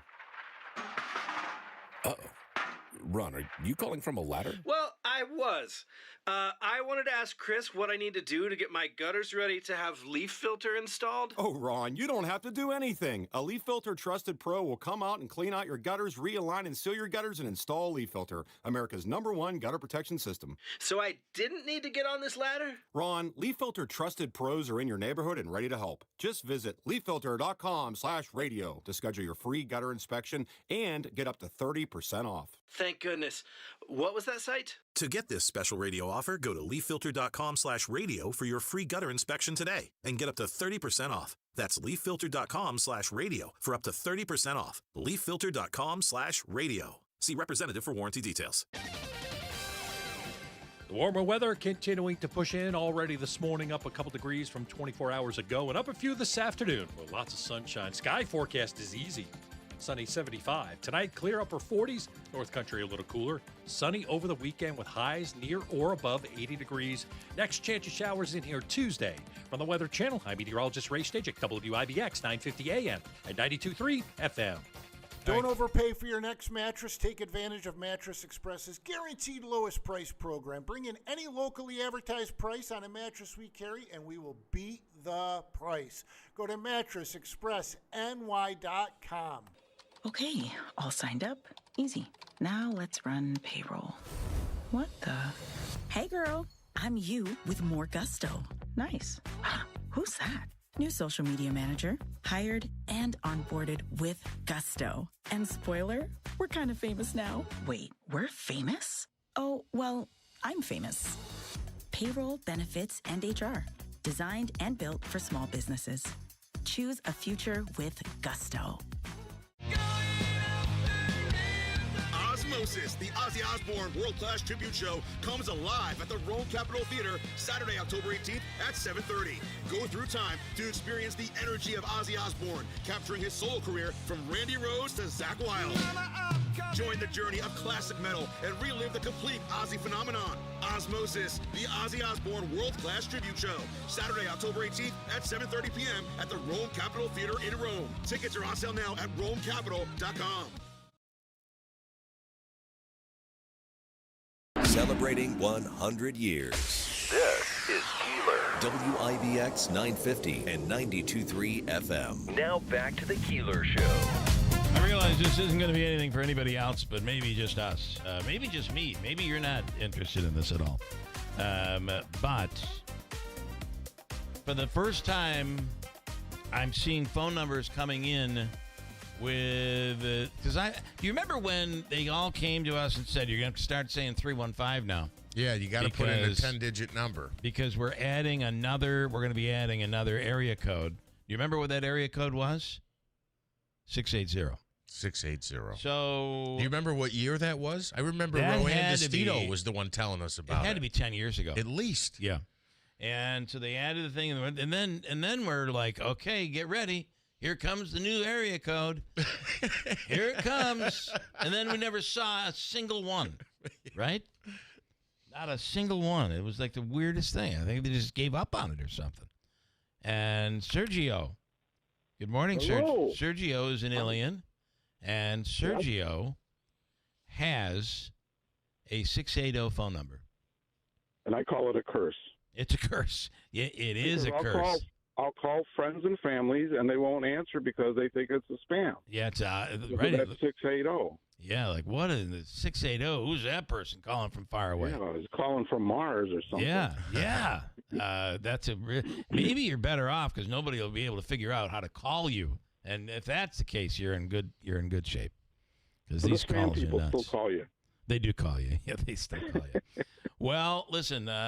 So the new area code, which has been around for 10 years or longer, 680. And if you see that is an actual area code for Central New York. Does that include Syracuse too? Yes. I would imagine it does also. Anywhere in the 315 could also be 680. North Central New York. It's essentially what the old Watertown, Syracuse, Utica.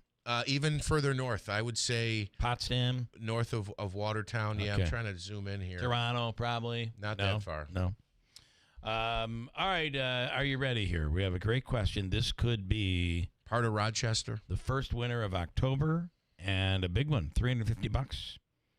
Are you ready? Let her rip. Let her rip. All right, here we go. Here is your question. You know the deal.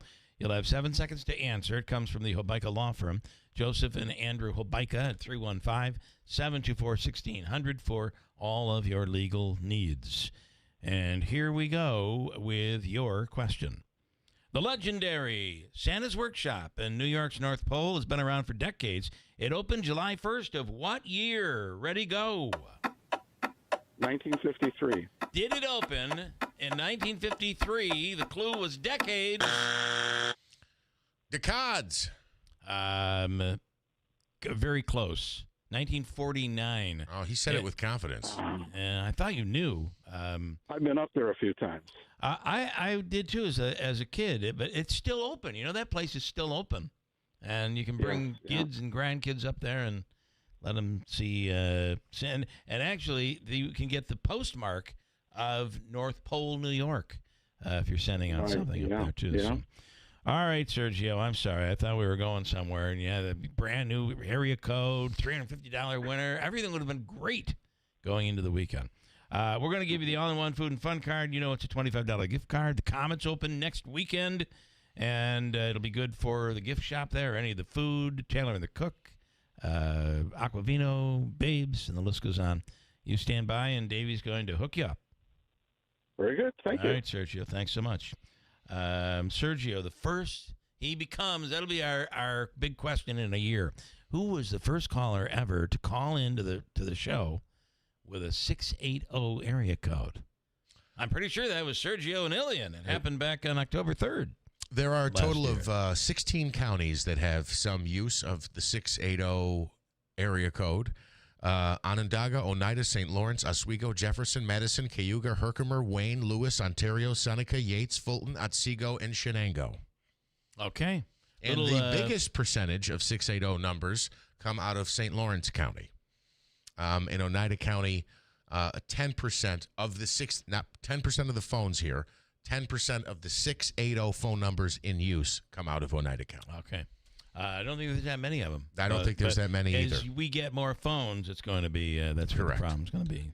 You're going to be having it. So, but he brings up a really good point. Nobody wants to take his call because they think it's a they spam. think it's a spam out of state, out of town call. Quickly, if you would, we mentioned the Comets open up next week. They play again preseason tonight, but they open for real next week. And then the Pioneers, Utica University Pioneers, will be opening. They've got two exhibitions, both at home. Next Saturday, 2 Saturdays away, October 18th, and then the following Friday, the 24th. But their regular season opener is at home, 2 games, October 31st, so Halloween against Adrian, and then Saturday, November 1st, they will also take on Adrian. Which reminds you that Halloween is on a Friday. Yes. So it'll be a busy, busy weekend. My son was so excited to tell me, Dad, did you know this year Halloween and my birthday are on Friday? He was so excited that both of them were falling on Friday. Well, it means party time. Parties will be big. It's not stuck in the middle of the week. Right. Sounds like a big birthday party. All right, on the line right now is the mayor of Utica. Hello. Hello, Mayor Mike Galimi. Good morning.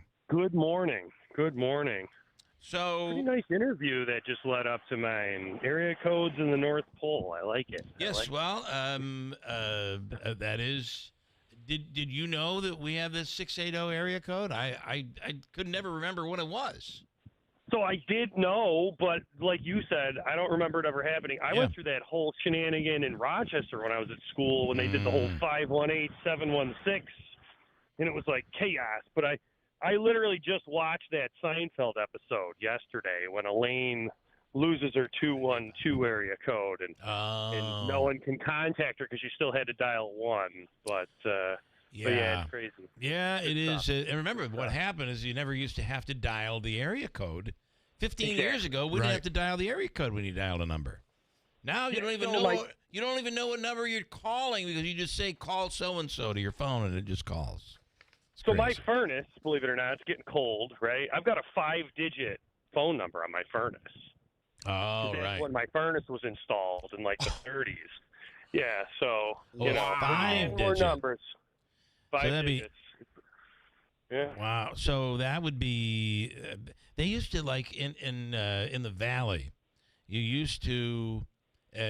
Ilian had 894. It used to be long distance to call from Mohawk to Ilian. Oh my goodness! Think about that for a second. It was long distance, and it was the Mohawk is part of like Herkimer 866, but Ilian was 894, 895. So they had 2 exchanges, either 894 or 895. And to call someone, if you were in Ilian, you would only have to dial 4 plus the number or 5 plus the number. You didn't have to dial the 89. So you didn't have to dial 894, you just dialed 4. Or 895, you just dialed 5. So it was long distance, and now we're the same tourism district on a map, right? Yeah, that's exactly right. Yeah, the whole thing now is all... Yeah, it's crazy. Okay, you have a couple of things, and a lot of things, yeah. A couple of biggies. Let's say it that way. DRI money. You're targeting the brewery district, which, man, I thought we were on the road to just turning that area into everything beautiful like the brewery and beyond, and it's struggled over the last 5 or 6 years. So it's struggled a bit, I would say, with kind of marketing and kind of the mass public coming out all the time with, us moving past Saturday Night Thursdays, which had a good run, right? Yeah. But this is part of a larger, vision for the city. Last year, we were given the ability to apply for DRI again, which would be the second round, although it was like an extremely low probability of achieving that because it was the first time. It did go to a community who had not been awarded prior. But in that application, we had proposed knitting all of the work between the harbor and what went on in Bag Square, east and west and downtown all together with a lot of different infrastructure projects. This year, we have multiple opportunities through New York State. So this is across the city. The DRI application is going to be constructed around the Greater Brewery District. And this is a call, the press release was a call for public comment. So that map is currently the proposed boundary. So if you're inside that map, if you're just outside that map, please, get to that link and provide your input on potential projects and ideas. But then the other thing we also announced yesterday was that we're going to apply for New York Forward for New York, or for Utica, New York. So New York Forward is a smaller DRI type of application, which is more agile, and we're going to apply that for the Uptown District. And then the other thing we already have submitted this year through New York State is Achieve. Now, all of these crazy grant programs have a long, sense of, there's an application process. You have to go through and have them reviewed, and then, the state comes in and decides which projects actually get awarded. But the whole idea here is, as a whole, we're recognizing that Utica is not just downtown, right? Right. We have really built up our urban core, and we have a ton of momentum. And now what we're doing is that Gateway District, which comes in on Oriskany Street and leads into the Brewery District, we're branching that out, and that's Greater Brewery District now. The focal point obviously being the brewery. The New York Forward app, that's for the Uptown District. Right, Utica really has almost a tale of two downtowns. Right, you're in this downtown proper on Genesee Street, down Bag Square, downtown, where the Stanley is. Yeah. But then you come up uptown. That neighborhood really has not been thought of as a business development district in quite some time either. So we're really putting together, in response to what New York is putting on the table, applications that truly target where the momentum is, where possibly neighborhoods have been underutilized, right? And in a lot of the areas in West Utica and even South Utica, we could regard some of the neighborhoods as underutilized and underdeveloped. And putting the vision of how we can knit the city back together really on paper. I would say some criticisms that you will get or questions that you will get. But why not use the DRI money to turn St. E's into something of a residential area or whatever, whether it's tear it down or turn it into something? So, right, and it's hard to discuss those things because every time the New York State comes out with these applications, there's specific ramifications to which you have to focus and apply, right? The DRI, for example, would not necessarily fit within a St. E's type of application because the whole application, the whole purpose of that application is to revitalize a downtown-like district. Yeah. So if we tried to apply it to that, it would not be not that it would be like disqualified. It wouldn't be a competitive application. Okay. Yeah, I was going to say, right. Cuomo started with this, and I think Hochul's carried it on. They're looking for like when they want to tout a victory story, they want a before and after of a downtown that looks run down and one that looks vibrant. So the idea of New York State, whoever awards these grants, the individuals saying, oh, you're going to turn an old building into an apartment complex? Yeah, I'm really not interested in supporting that. Right. And what we did with last year's application, which even though it wasn't awarded, the DRI committee from the state level came and did a bus tour of our application, and that's what really spurred a lot of the CFAs we applied to and the Achieve grant that we applied to, because New York State came and said, this was a round 2, your application was phenomenal. This doesn't really fit DRI because we don't want to award necessarily something directly adjacent to another DRI. Like excellent work, but there's going to be something else that could do that, right? That's what the Achieve application was about, and there was multiple entries from Utica, New York. But the New York Forward in the current DRI really fit within the fact that this doesn't just have to be business development. We're looking to potentially do actual residential revitalization because it's truly mixed use. So there's a lot of really cool stuff. So criticism-wise, it's the same stuff. Why aren't we in the map? People are aggravated. Well, I understand that. Why, yes. that type of stuff. Can I? Why, Yeah. we got to put a vision on paper, and we're also working on St. Needs too. So. I know, and we all hope something big happens there because that's the big fear. And we ain't even talking about St. Luke's as of yet, which is not something you have to worry about. I have 4 minutes, a couple of quickies. Why not? I mean, what is going on with I had a friend come into town who's not been here in 30 years, and he said, I just want to tell you what he said. He said, I can't believe how bad Utica looks. And I'm like, actually, we're really coming back. We're coming back. And it dawned on me, we see it every day, so we don't think about it. But if you were here 30 years ago and you come here now, you're driving by Fort Schuyler Club, you see that horrible mess that's been left for you to handle, and everything else. And I can see how somebody would say it's decayed, and but we're saying, hey, we're coming back. It feels. So, how would you respond to him? Well, the first thing I would respond is that is a black eye on downtown. It is. But for every person who focuses and is hyper-focused on Bowers, I have 10 other people who are literally bringing people to a lot of the different business development things in and around the hospital, saying, we can't believe how good Utica looks, and we're coming off of Route 12 and coming off the Thruway and the harbor and everything else under the sun. Now, what I'll say about Bowers is that was a long stream of very comfortable partnership with a group that should not have been given the leverage they were given. I agree. And that wasn't just the municipality. There is credit lined up on all of these properties, and that building, if you look at it a year and a half ago, had vestibules that were open, was a hodgepodge of every single different color, broken windows, everything under the sun. So, I took that initiative to literally board the building up and paint it black so that it at least looks uniform at this point.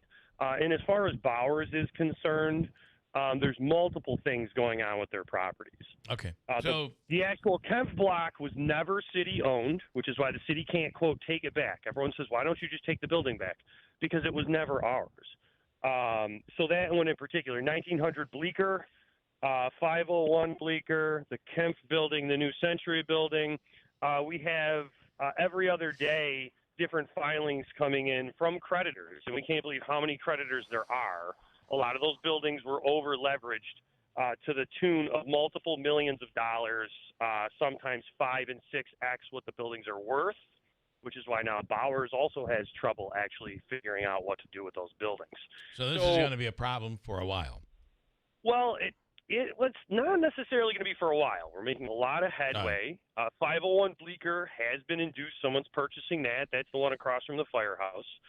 There is activity on, I'm not sure if someone bought the debt or it's a foreclosure. I'm not sure exactly because it's private sector. It's not the city doing this. But there is activity on 1900 Bleecker. And I hate to cut you off, but I'm running out of time. I've got like 10 seconds. The point is, with Bowers in particular, stuff is happening. Okay. It's mainly legal activity. All right. I am cutting you now because it's going to take it away from us. But, Mayor, as always, we appreciate it. Thank you, and have a great weekend. Thank you. Have a good day. Thanks so much. From the Stanley Theater Studio, WIBX Utica, Rome. W2 WIBX 950 and 92.3 FM, celebrating 100 years. Will any votes change? I'm Dave Anthony, Fox News. If not, another attempt in the Senate to fund the government on day 3 of the shutdown will also fail, as Democrats demand provisions in the bill to roll back looming cuts to health care coverage and subsidies for Americans. And they deny what Republican Senator Josh Hawley tells Fox. They would rather deny health care to our veterans than deny health care to illegals. President Trump has met with the director of the Office of Management and Budget, threatening to make big cutbacks to the federal workforce. Which reportedly, according to the Washington Post, involved firing about 16,000 federal workers.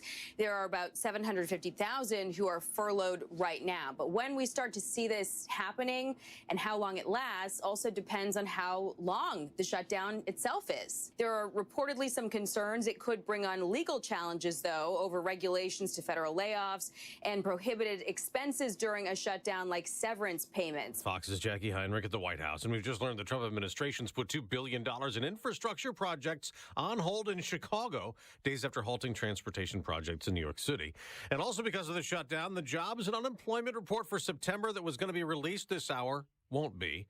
The president is escalating its fight against drug trafficking from Venezuela, declaring to Congress it's an armed conflict with cartels. The memo cites a September 15th strike on a ship in the Caribbean accused of trafficking drugs, claiming it could eventually, quote, kill Americans. This comes as Democrats have alleged the administration is exceeding its powers to use military force against the cartels. Fox's Ryan Schmelz. Police in Manchester, England say the day after a terror attack at a synagogue, one of the 2 killed and one of the 3 wounded were shot by them responding. Police shot the suspect dead, wearing an apparent explosive belt officials say was not viable. The attacker, now identified as a 35-year-old British citizen of Syrian descent. 3 suspects also arrested. That's Greg Palcott. America's listening to Fox News.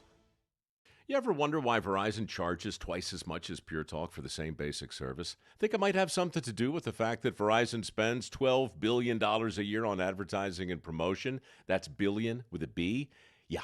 Pure Talk doesn't spend that kind of money on commercials. That's why they can offer unlimited talk, text, and plenty of data on a blazing fast 5G network for just $25 a month. Save an additional 50% off your first month when you dial pound 250 and say the words Micro. That's pound 250, Micro.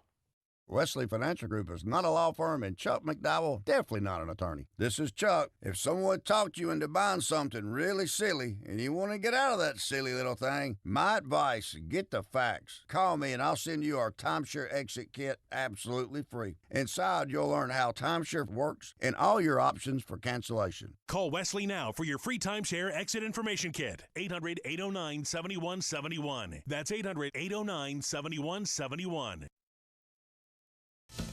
As the U.S. continues to sell weapons to NATO to be sent to Ukraine as Russia keeps waging war, Russian leader Vladimir Putin warns if American Tomahawk missiles are included, that would be a new stage of escalation.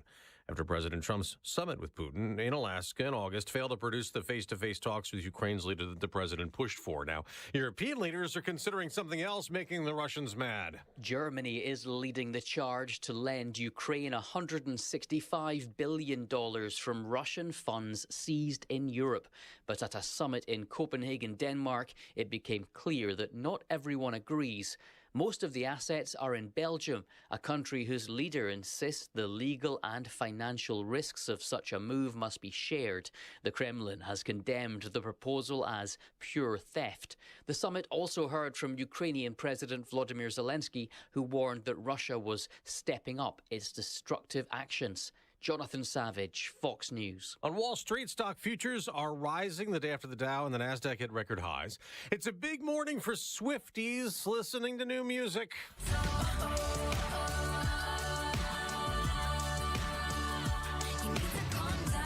Taylor Swift is ready to take center stage with the release of her highly anticipated new album, The Life of a Showgirl. The project marks her 12th studio album and comes on the heels of a blockbuster couple of years.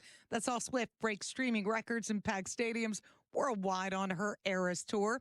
The pop superstar first announced the album in August during a surprise appearance on Travis and Jason Kelce's New Heights podcast, calling it a celebration of performance, glamour, and survival under the spotlight.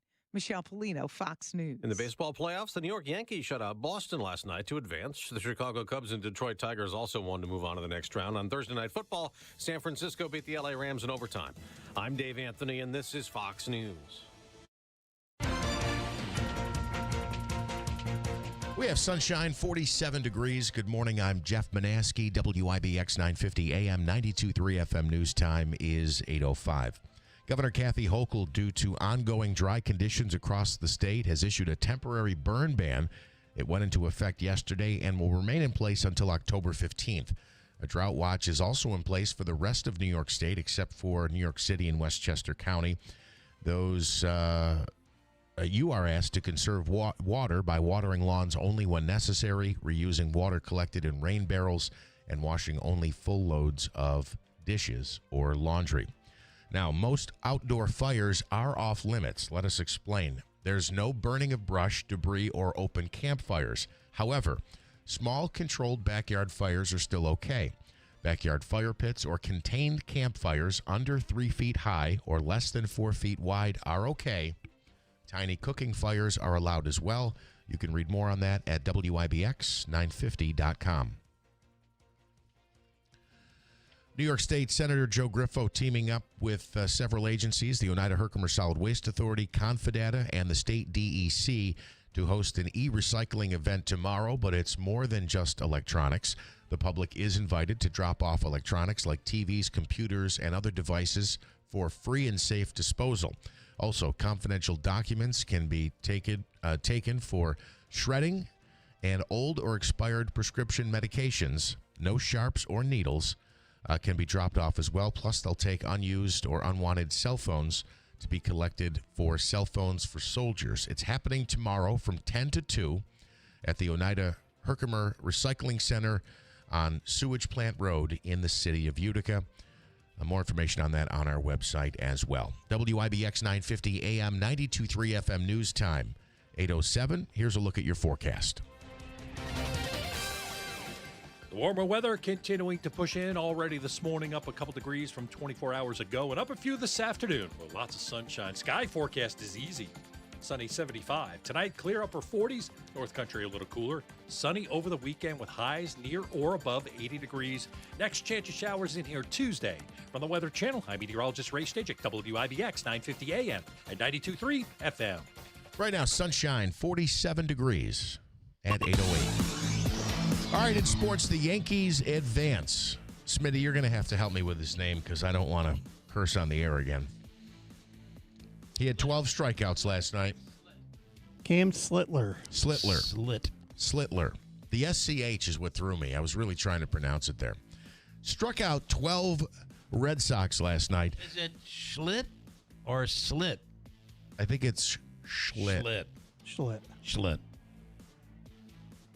Okay, I'm not going to try again. He was pretty awesome last night. He sure was. 4-0 was the final. The Yankees advanced to take on the Toronto Blue Jays. Game 1 of that series is tomorrow afternoon, 4:10 in Toronto. They'll play Game 2 at the same time on Sunday.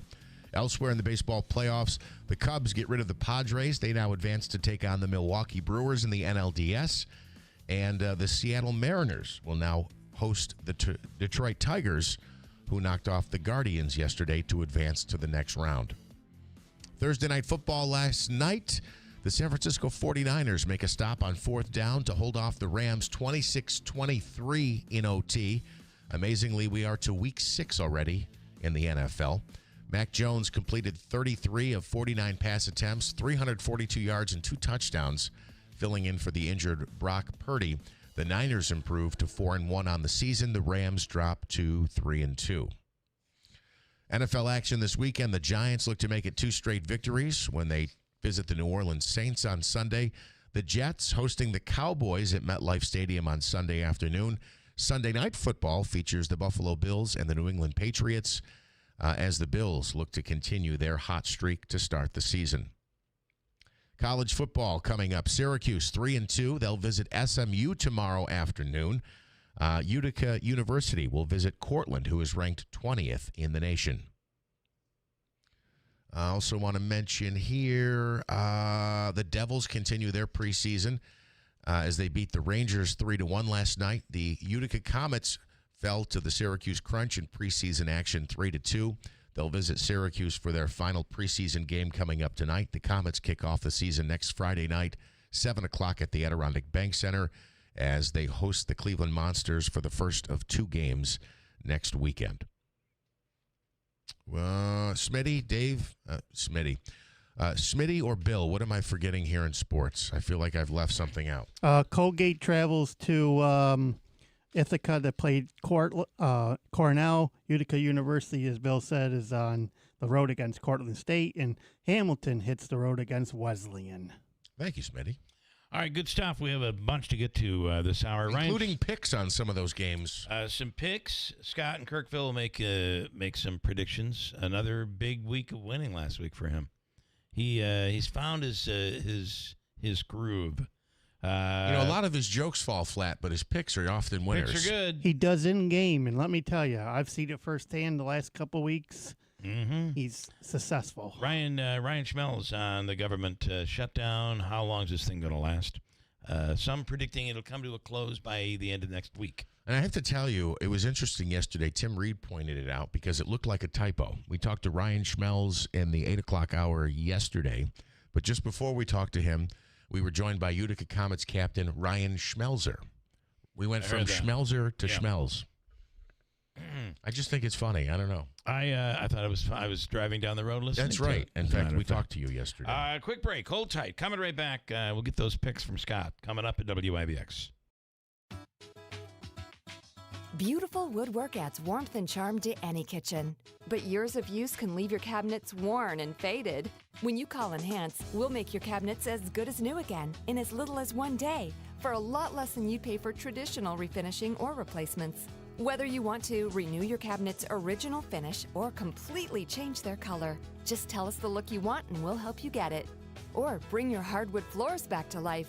With most Enhance renewals, you can use your floors again the same day. Plus, there's no mess, no dust, and no odors. Call Enhance today for a free in-home consultation. We'll explain the process, we'll show you how your cabinets or floors will look when we're done, and we promise you'll be really pleased with the price. And when you trust Enhance, you'll get the skilled workmanship and attention to detail we bring to every job. There's no obligation. Call us now at 738-1113. 738-1113. Are your windows old and tired? Hard to put up and down? Builder's grade windows just aren't made to last very long. Patriot Home Solutions is a different kind of window company. No games or gimmicks, no long drawn-out sales presentations. Just high-quality, custom-fit windows at reasonable prices made right here in New York. And right now, you can get up to $2,000 off new windows from Patriot and NYSERDA, plus 0% interest for 18 months. Most homeowners qualify for the savings, and income is not one of the requirements. So write this number down, 315-401-0440. That's 401-0440. Patriot Home Solutions will tell you right over the phone if you qualify. Don't miss your chance to save up to $2,000 on new windows. Funds are limited, so call before they run out. Learn more at callpatriothomesolutions.com. That's callpatriothomesolutions.com. In life, we're often faced with difficult decisions. When it comes to caring for our loved one, the choice can be overwhelming. But amidst the uncertainties, there is one decision that stands out as an act of profound love and gratitude: choosing hospice care. Hospice care isn't just about medical support. It's about honoring the journey of those who've given their all to their families. It's about providing comfort, dignity, and peace in their final days, surrounded by loved ones. Choosing hospice is a way to give back to someone who has selflessly given their life to others. At Hospice and Palliative Care, we understand the weight of this choice. Our compassionate team is here to guide you through every step of the journey, providing personalized care that respects the individuality and dignity of your loved one. When it's time to say goodbye, choose hospice care. Choose love. Choose Hospice and Palliative Care, serving Oneida, Herkimer, and Eastern Madison counties. Visit our website, hospicecareinc.org, or call 315-735-6484. When you need us most. Hey, Central New York, this is Will Kane of The Will Kane Show, and you can now hear my show every weekday at WIBX. I do things a little differently when I'm behind the microphone because I turn it over to the listeners to learn and really dig into the issues that impact everyday Americans. The Will Kane Show lets you keep ahead of the headlines and understand what's really going on in the world with in-depth discussions from leading experts and the brightest minds. From politics to sports, nothing is off topic. Listen to The Will Kane Show weekdays at 6, only on WIBX 950 AM and 92.3 FM. Celebrating 100 years. This is Keeler. WIBX 950 and 92.3 FM. Now back to the Keeler Show.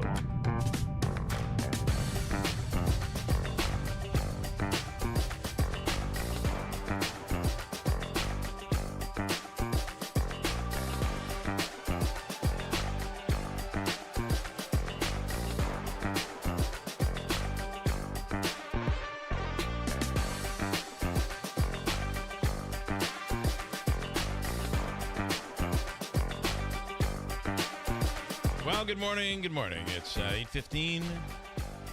I am in total shock of what just happened in that studio.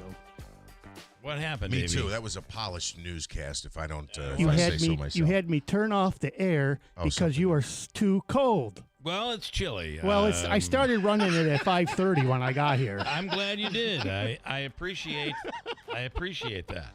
But you know, I walked out into the hallway, and it's about 75 degrees out there, and I'm like, God, this feels good. So I'm thinking maybe it's a little too chilly in here. It would wake you up. Too cold in here. Yes. 55 degrees in here right now. It would wake you up out of sound sleep. Well, that's why I keep it cool, because you want to be alert. And when was the last time you were really, really cold and sleepy? Doesn't happen. Well, you're correct. I do like it cold when I sleep, but that's so I can use a bigger blanket. Because it's more comfy. I'm trying to think if there's anything else crazy on the. I was trying to figure out. Does anybody use the Waze app when you drive on like the throughway? I Waze, do. WAZE. I do. Oh, When yeah, I have know to what go you're to talking Rochester. about. It does a really good job, but I'm going to tell you something. Well, what does it do for you?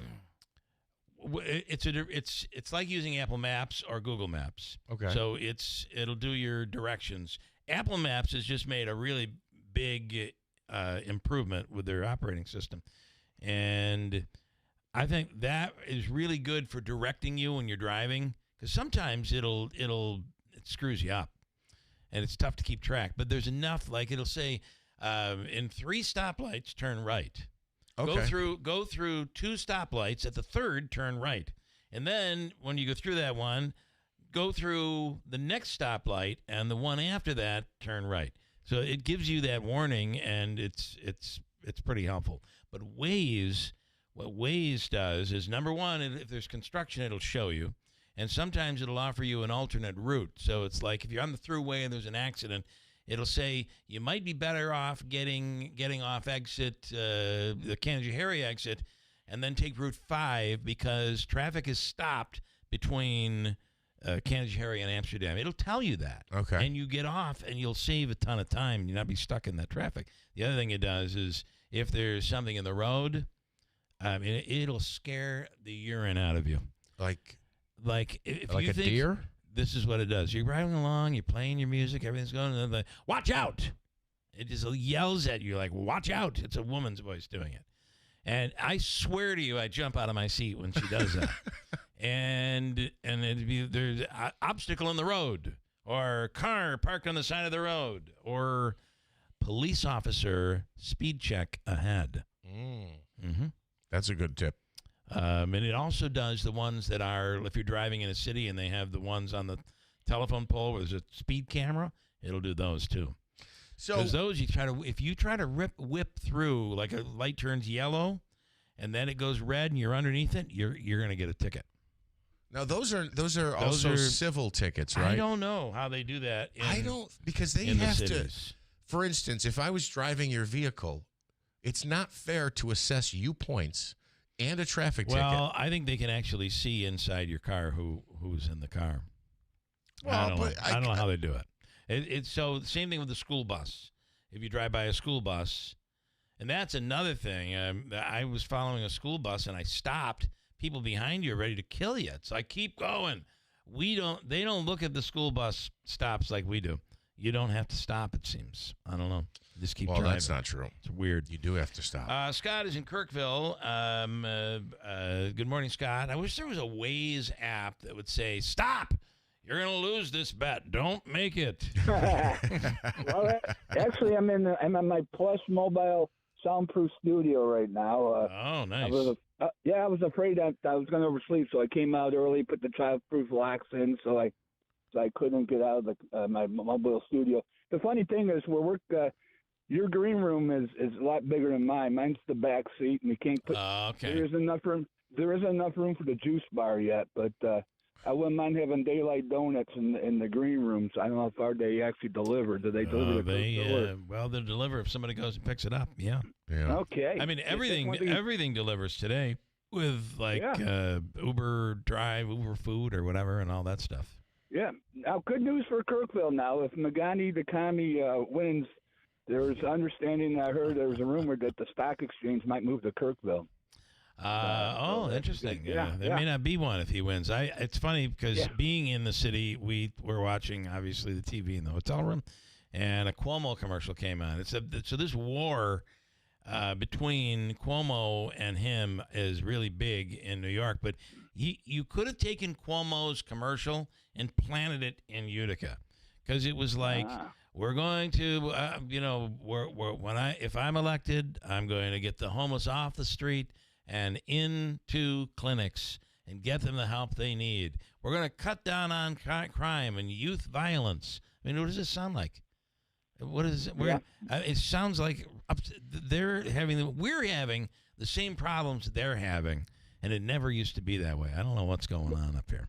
Well, but I hope I heard it right, because someone said it might be they're just announcing the stock exchange for the elderly in Kirkville. So there was did I step on your punchline? I am so sorry. Oh, that's okay. Sometimes it's hard to differentiate. It was actually, it wasn't. It was probably more of a slap than a punch, probably. But okay, all right, slap line. So I tell you something. You know, when the older you get, you actually don't get too much respect. You know, I was actually out in the pool swimming, and I got one of those flex muscle pulls. You know, the ones that keep baseball players out for 4 or 5 months. And I was trashing. I started cramping up, and so I'm in the pool, and I started yelling, "Help! Help! Help!" And the lifeguard came over and said, "Hey, keep it down, keep it down." So okay, I gotta tell you, what you just did is, you know how they'll have you can get like a Reuben sandwich at a really nice cafe, and it'll be a deconstructed Reuben. They'll put the pastrami over here. There'll be a slice of toast here. There'll be some sauerkraut and a little You just did a deconstructed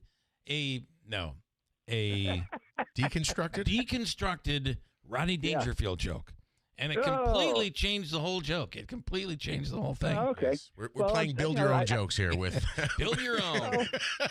Well, I just got back from a pleasure trip. I took my mother-in-law to the airport. I mean, what the hell? I get no respect. I have no respect. Where you do get respect is in the world of betting. So for those people that are going to take a very busy weekend and put their hard-earned money on the line in hopes of winning big, you've got baseball, you have football. I got everything. You have WNBA, you have pickleball. And the Yankees last night, I went over and played to put a wager on them. I said, there's no way they're going to lose I just had a gut feeling.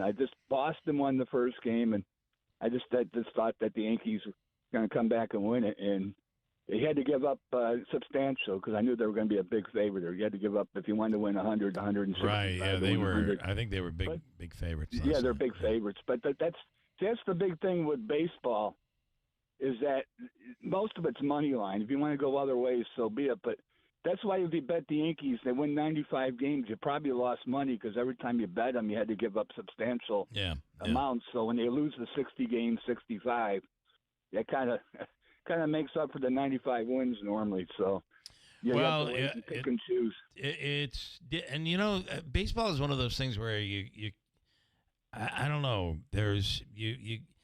I remember you can't bet baseball. Baseball can be very difficult to bet. You're absolutely right. And no, that's what I told you the story about the Red Sox 40 years ago, and I gave it up when Roger Clemens was pitching against the Orioles. And I didn't bet the first game of the series. It's a 4-game series. So I bet the second game, and Red Sox lost. Rogers pitching the third game. Well, he's not going to lose after 2 games. He lost in the fourth game.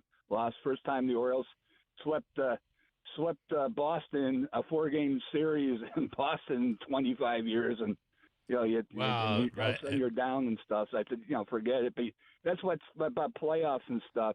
If you wait after the first game and the favorite loses, then maybe bet them in the second, and that's what you usually do. But here's a classic example about analytics against watching games, and I've always mentioned it's better now to watch the game and get a feeling for it. The Baltimore Ravens Detroit Lions Monday Night Football game just a week ago. Yeah. The score is tied 14-14. All right. So I go up, and ask for the Detroit, because Detroit's moving the ball and they're the underdog. So I asked for a team total for the game. Now this is the game now. The team total was only 24.5. They already got 14 points. Right. So all you need is 11 points the rest of the way. I don't know if that's an analytic thing where the computer is printing out more analytics than watching the game, because Detroit was moving the ball up and down on Baltimore's defense. Yeah. I think they ended up scoring 38 for the game. Yeah. But that's the feeling now. You couldn't do that maybe 30 years ago or 20 years ago. And so watching these games and get a feeling for how the game is going, and hoping the analytics is just straight computers, because that made no sense. Is that the game that ended up in a tie?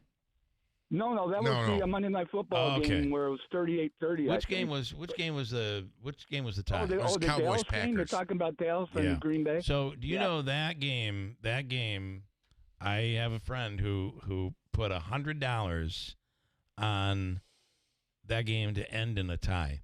Wow, what were the odds on that one? 10 grand. You got good odds, right? It paid $10,000. Yeah. Yep. Yeah. But how would you know? I mean, the number of how many ties have there been in the NFL in the last 5 years? I mean, just maybe a handful, if that.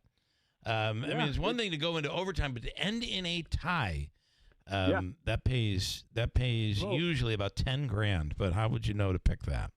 Well, last night could end in a tie if they went for the field goal. The Rams decided to go on 4th and 1 in overtime to go for the first down, and were stuffed. But they went. It was going to be a short field goal, and that's probably how the game was going to end, 26-26.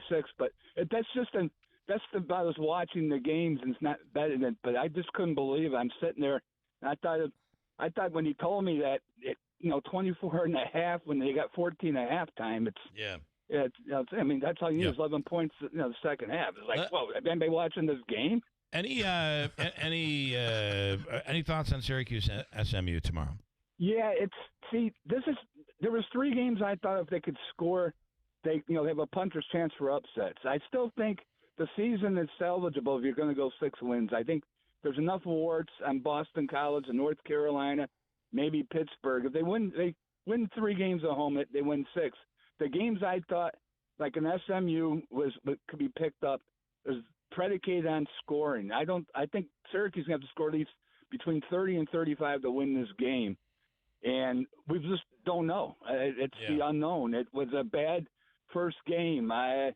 Tulane, I'll tell you this, though. Tulane's got better skill players than Clemson. I'll tell you that right now.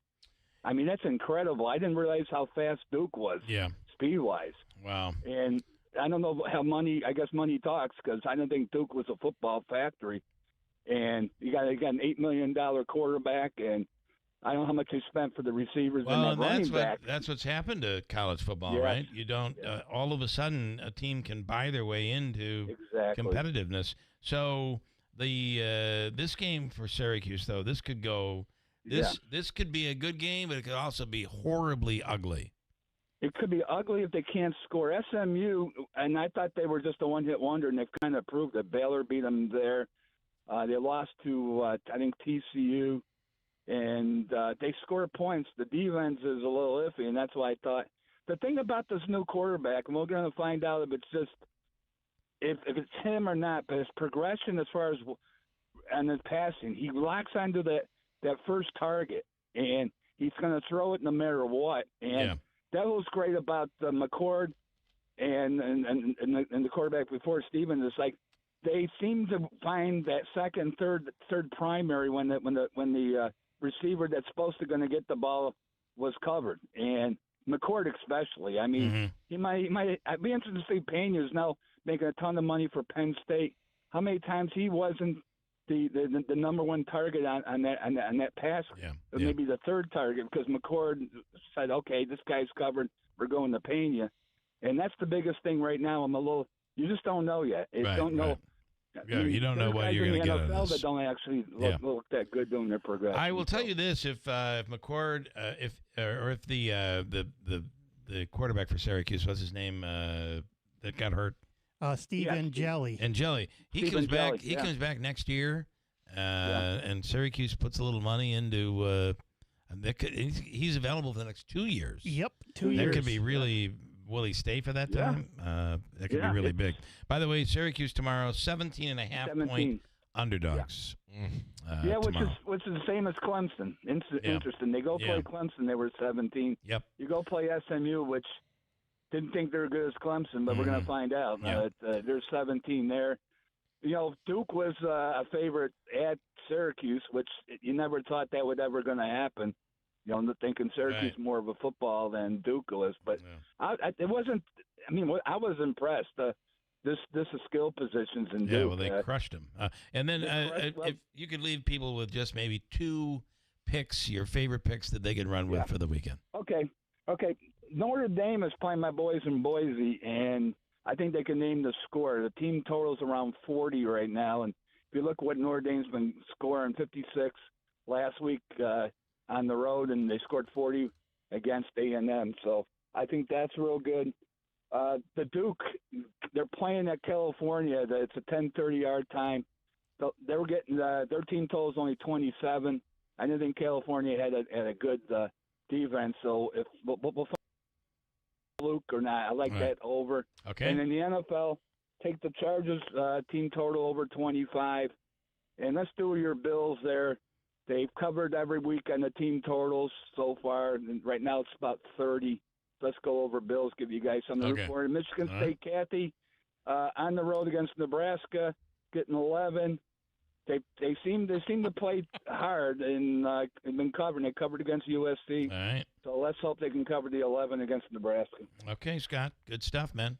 We appreciate it. Thanks, guys. Yep. You are the now you can get out of your car and go back into the warm house. I got my plush, I get my plush. Like I said, we got to find a way for the juice bar here. You can help me out, but one of these days I want to come and hang out in your green room. All right. And go from there. You let us know. All right. Thank you, man. You have a great weekend. Win a lot of money. There are Scott's picks. You got to go through the jokes to get the picks, and it's not always easy, but his picks win. It's unbelievable. I believe he also thinks that we are the turning stone. So he thinks if he comes in and makes picks, there's complimentary drinks. That's right. He keeps talking about some juice bar that we there have ain't that I don't think we have. Complimentary anything around here. Anything.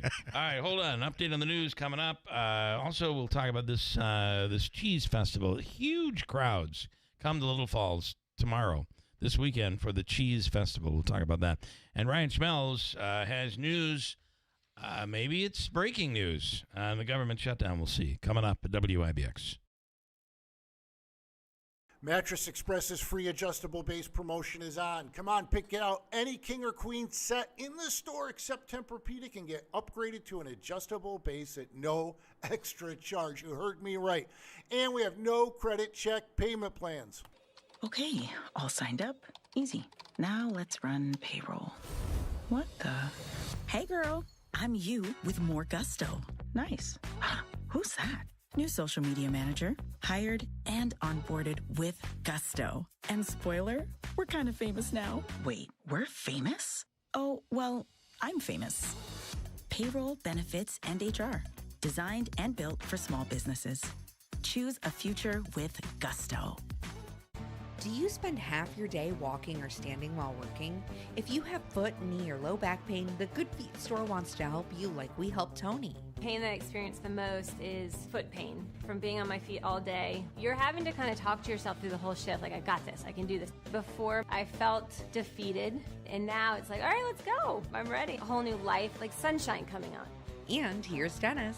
Working at an amusement park, it's always on your feet. I just couldn't take it. I just couldn't believe that putting these arch supports in made that much of a difference that quickly. Good Feet just took that pain away, and I could do my job, and I could take care of my family. I know what my tomorrow is going to be. It's going to be positive, and it's going to be pain-free. You deserve a better life, too. Stop into the Good Feet store today. We're located on Commercial Drive, across from Hobby Lobby. I'm back to doing what I love and more.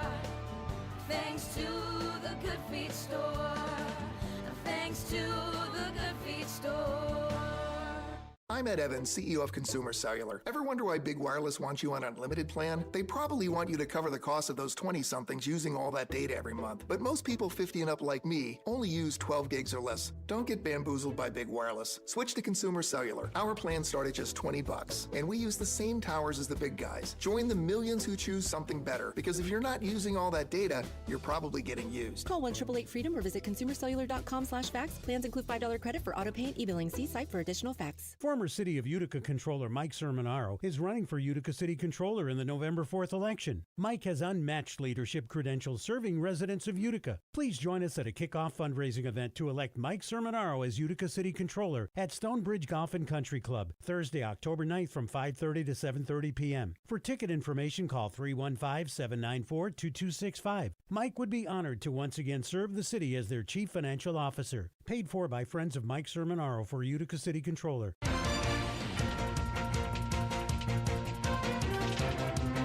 We have some sunshine and 48 degrees. Good morning. I'm Jeff Manaski, WIBX 950 AM, 92.3 FM News Time, 8:36.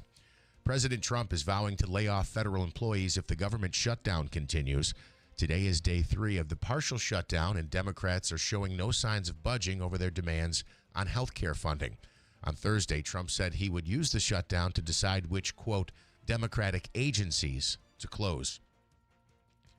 Meantime, the White House downplaying President Trump's claim that the U.S. is in an armed conflict with drug cartels. Trump made that comment in a memo this week to several congressional committees after the U.S. conducted strikes on alleged drug smugglers in the Caribbean Sea. On Thursday, the White House insisted Trump, quote, acted in line with the law, end quote. Sean Diddy Combs is making a last-minute plea for leniency before today's sentencing. In a letter addressed to the New York judge who oversaw his case, Combs says he's a changed man and ended the letter by asking for a second chance to lead a better life. Prosecutors, meanwhile, asking for 11 years in prison.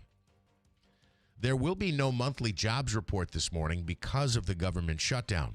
The Bureau of Labor Statistics was set to publish the official government report, but with the shutdown underway, it's going to be delayed. That leaves the payroll processing company ADP's employment report as the only jobs data out this week, and it shows a loss of 32,000 jobs in the month of September. And the new album for Taylor Swift is now streaming. The Life of a Showgirl is Swift's 12th album and features a guest appearance from fellow pop star Sabrina Carpenter. On Sunday, Swift will be releasing a video for the lead single The Fate of Ophelia. The new album will also be promoted on the big screen this weekend. WIBX 950 AM, 92.3 FM News Time, 8:38. Here's a look at a very nice, warm, sunny forecast. The warmer weather continuing to push in already this morning, up a couple degrees from 24 hours ago, and up a few this afternoon with lots of sunshine. Sky forecast is easy. Sunny 75. Tonight, clear upper 40s. North Country a little cooler. Sunny over the weekend with highs near or above 80 degrees. Next chance of showers in here Tuesday. From the Weather Channel, I'm meteorologist Ray Stejik, WIBX 950 AM and 92.3 FM. Sunshine and 48 at 8:39. So the album, it's interesting, her album, the Taylor Swift album, has, and I don't see her as like as one you'd ever have to worry about, correct me if I'm wrong, with like obscenities in her music. Right, probably. She has 13 songs on this new album called Showgirl, and 1, 2, 3, 4, 5, 6, 7, 8 of the 13 all have explicit lyrics. Interesting. Warnings on them. Yeah. One of the song titles is Father Figure. I wonder if that's how she sees Kelsey. Oh, I don't Sound think like so. a father figure? No. I don't think so. No. He looks. Have you seen him lately with his hair and everything? He looks more like an Amish figure. Well, is what he's he looks kind of like. become. Oh, this also has swearing in it. Find any that don't. This is the one with Sabrina Carpenter in it. Let's see if I can figure out how to play on this new. You're going to get a strike here. Yep. Oh, that was gotta be quick, though. careful. Believe me, you can only play 2 seconds of Taylor Swift and they hit you. Here's one called Ruin the Friendship. Ruin the Friendship, Taylor Swift.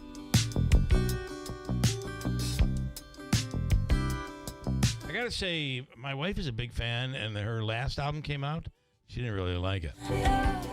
Maybe she'll like this one. You're gonna see how this crap end up. She'll be like have 7 songs in the top 10. It's unbelievable. But I mean, she's stinking huge. Let me break first, and we'll talk about cheese. This is a huge festival that happens every weekend, or every weekend in October during this weekend, and it draws big numbers. The Cheese Fest in Little Falls. We'll talk about that. Coming up, Ryan Schmelz. Also, the latest on the government shutdown. Will it ever end? Will it end soon? We'll find out coming up. BME Company Business Machines and Equipment has been delivering office solutions for businesses in upstate New York for over 30 years. Their success comes from finding the right document management strategies and software solutions for streamlining workflows. Simply put, BME provides fast, reliable service at the best value to keep your business running smoothly. Through BME's strategic partnership with Hummel's Office Plus, they distribute supplies for just about every machine in your office at a great price. BME welcomes the opportunity to serve your business, selling, leasing, and service in Canon and Kyocera devices, as well as FP mailing solutions. An important part of BME's culture is supporting the communities they're fortunate to work in, and BME recognizes that support is one reason for their success. The future of business in BME's area is encouraging, and the company is grateful to be a part of that growth. Call BME Company at 315-574-8200 or visit BMEcompany.com. BME Company Office Solutions. Made simple. Ew, Dad, why are toenails so ugly and yellow? If you're like me and suffer from toenail fungus, please pay close attention. Let's face it, toe fungus is embarrassing. I was afraid to take my socks off and hid my yellow and crumbly toes from everybody. But nail fungus isn't just a cosmetic problem, it can also be dangerous. Even a small spot can spread and get worse. But no matter what I tried, it seemed like my fungus would never go away. Then I discovered Crystal Flush, the new and different FDA-registered at-home treatment. This unique 2-step system flushes out fungus at its source and reverses damaged nails. Finally, me and thousands of others are free from fungus. And you can be too. Crystal Flush is not available in stores, but you can try it risk-free for 60 days. Go to crystalflush.com. That's CRYSTAL flush.com. Show off your toes with confidence. Go to crystalflush.com now. CRYSTAL flush.com. You ever wonder why Verizon charges twice as much as Pure Talk for the same basic service? Think it might have something to do with the fact that Verizon spends $12 billion a year on advertising and promotion? That's billion with a B? Yeah. Pure Talk doesn't spend that kind of money on commercials. That's why they can offer unlimited talk, text, and plenty of data on a blazing fast 5G network for just $25 a month. Save an additional 50% off your first month when you dial pound 250 and say the words micro. That's pound 250, micro. Okay, all signed up. Easy. Now let's run payroll. What the?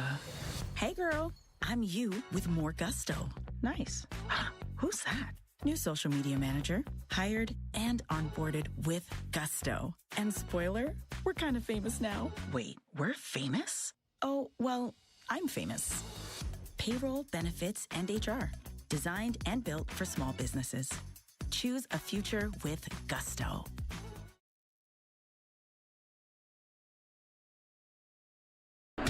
WIBX. This is Keeler. WIBX 950 and 92.3 FM. Now back to the Keeler Show.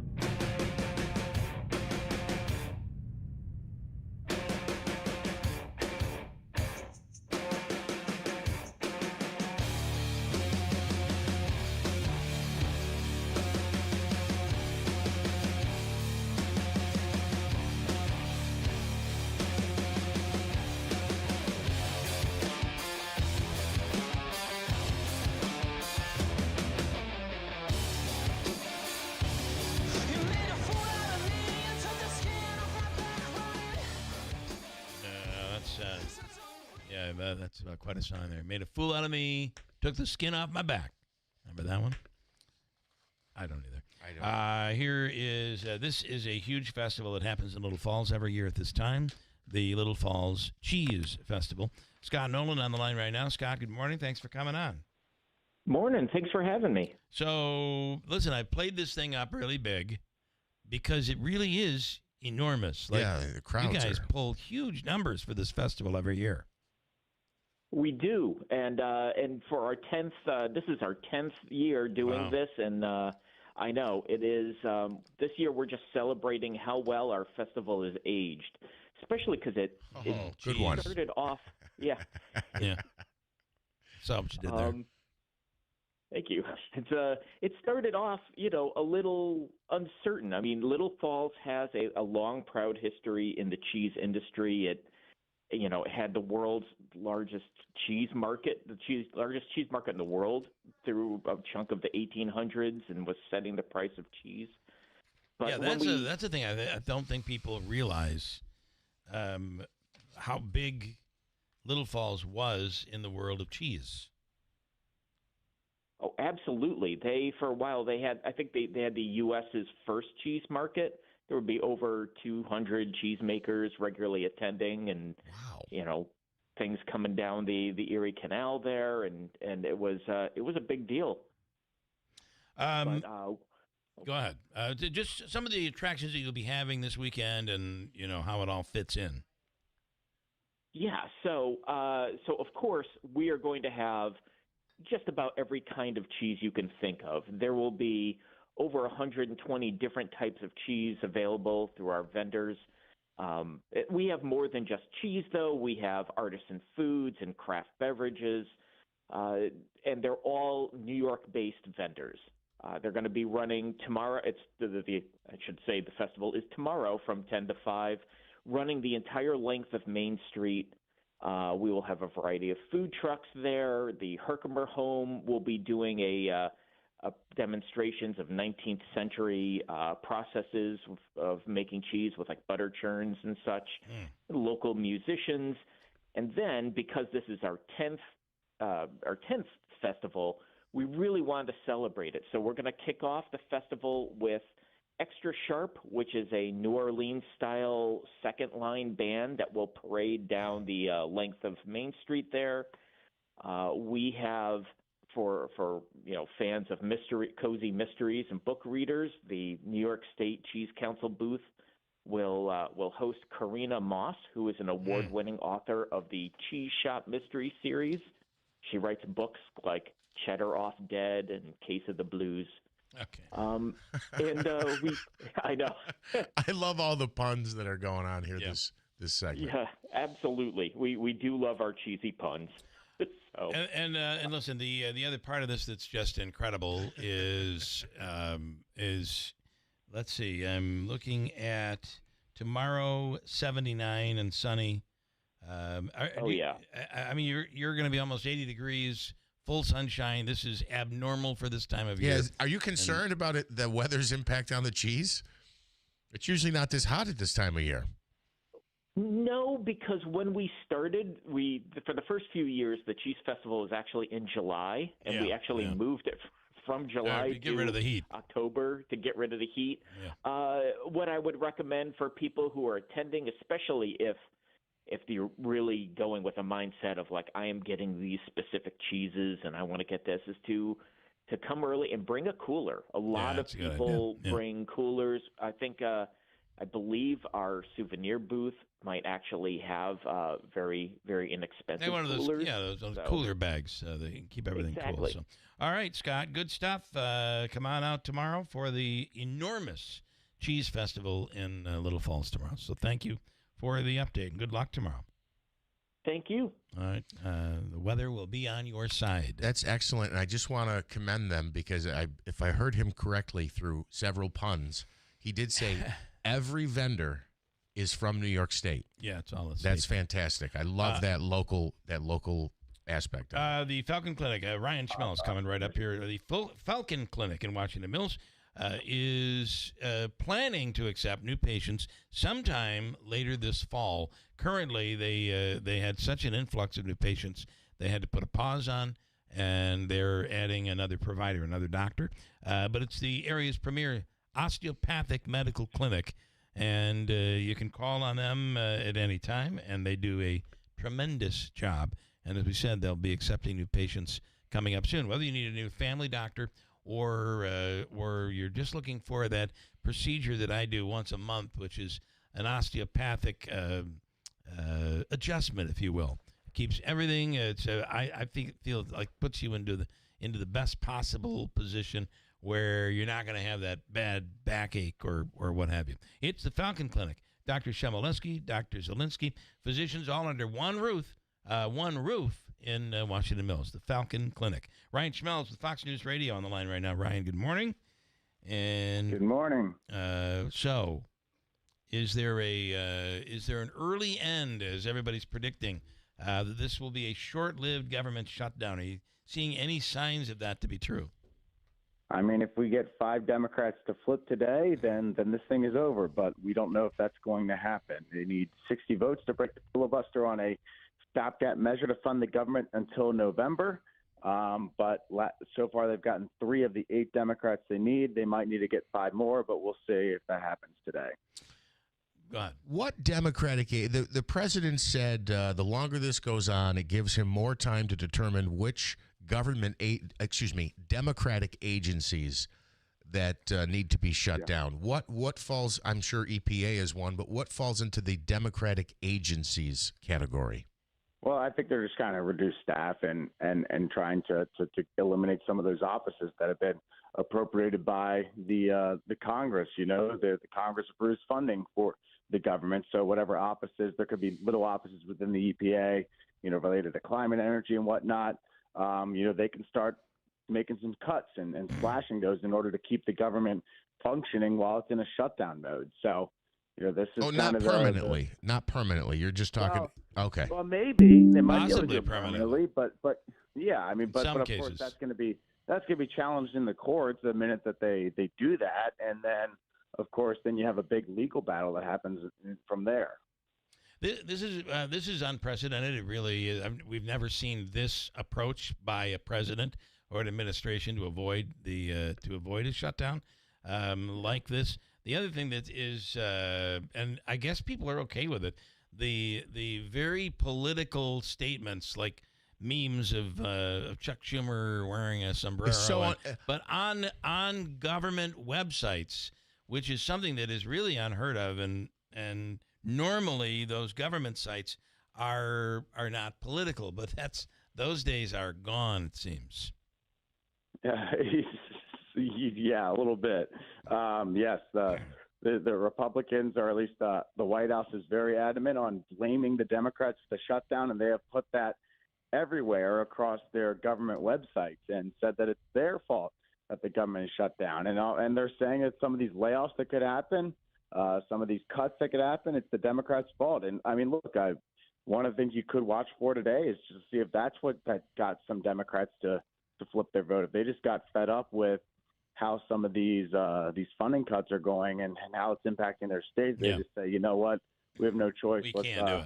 Well, the other part of this though is I always wonder the idea, the concept is that Democrats are going to blame their own party and for the shutdown. But then when the president goes out and says, I'm targeting Democratic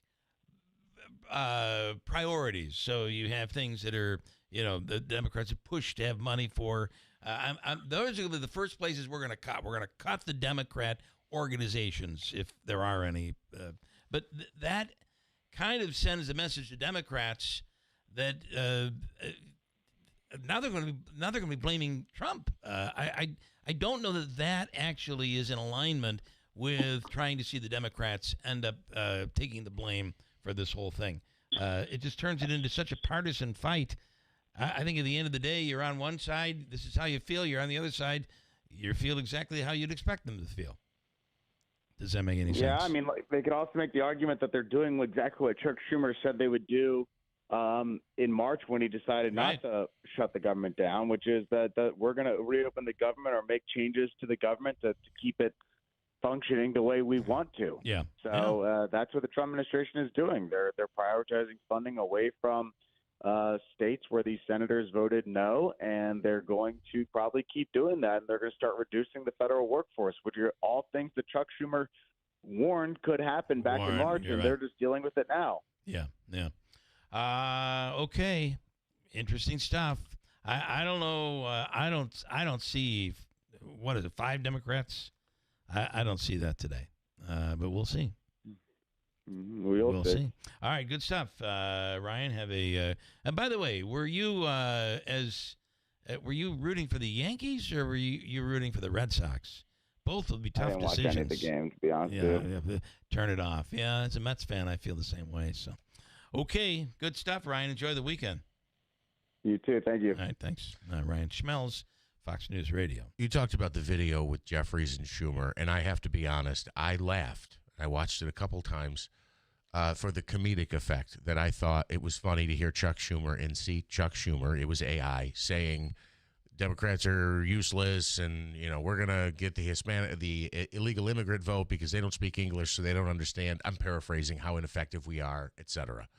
But for that to come out on official government and presidential social media is just wholly inappropriate. So you heard, I heard people saying, well, that's what that's what the left is doing. But not on government websites. Usually the president is above all of this. Right. But it is not the case now. It is new political warfare. It's a whole new world we're looking at. Out of the White House. It's a whole new world we're looking at. And I'm just saying, I don't expect it to change anytime soon. Why can't he just get a friend of his, like, I don't know, a Steve Bannon to put that out? Or, what's his name, Alex Jones? Or somebody who's on his side, but is not the president? Good question. We'll see where it all goes. I would be shocked if Democrats concede today. I would be absolutely shocked. I think they're dug in. I will be shocked to see this thing with a quick fix. But everybody's predicting, the vice president predicting, everybody's going to cave. Democrats going to cave next week, as early as next week. We'll see. Listen, lead is a real problem, and it's a big problem here in this area with homes that were built before 1978. City of Utica has a program through the state called Lead Safe Utica. And there is up to, believe it or not, up to $30,000 per unit in HUD lead hazard reduction funding. This is such a problem and so toxic to children in their developmental age that they should be tested at 1 and 2. And you say, well, we've covered it. Have you? I mean, if it's in the door jambs, if there's lead paint covering a window jamb, a windowsill, as the window goes up and down, it emits particles in the air, which end up being breathed in by the child and causes a terrible, terrible problem with the child's brain, nervous system, speech, hearing, learning, and behavior. But there's help. Call today at 315-724-4197. And we'll tell you, River Hills Properties, if you're considering selling your home and or even just kind of dabbling a little bit to wonder, what would it be worth? What would it sell for? Contact Bill or Robin or any agent with River Hills Properties. They would love to be able to show you what your house could be worth today. It's really quite amazing because there's such a demand, what houses are selling for. And River Hills is all about service from the very start to the end. Services, all the things that are provided lower the stress level and assist you when it comes to selling your home. They have offices as they continue to invest in upstate New York and Barnardville, Little Falls, Copenhagen, and Utica. Coming soon to Rome, Newport, and think about that snowbird. Sooner or later we're going to be getting snow, and maybe you want to live that part of the winter in the South. Gulf Coast of Florida is beautiful, and they have a full host of agents ready to assist you in Sarasota, Naples, Marco Island, some of the most beautiful places in the country. It's all the River Hills way of assisting you, full service from the beginning till the very end. Nobody sells homes like River Hills Properties. 315-896-1009. News is next.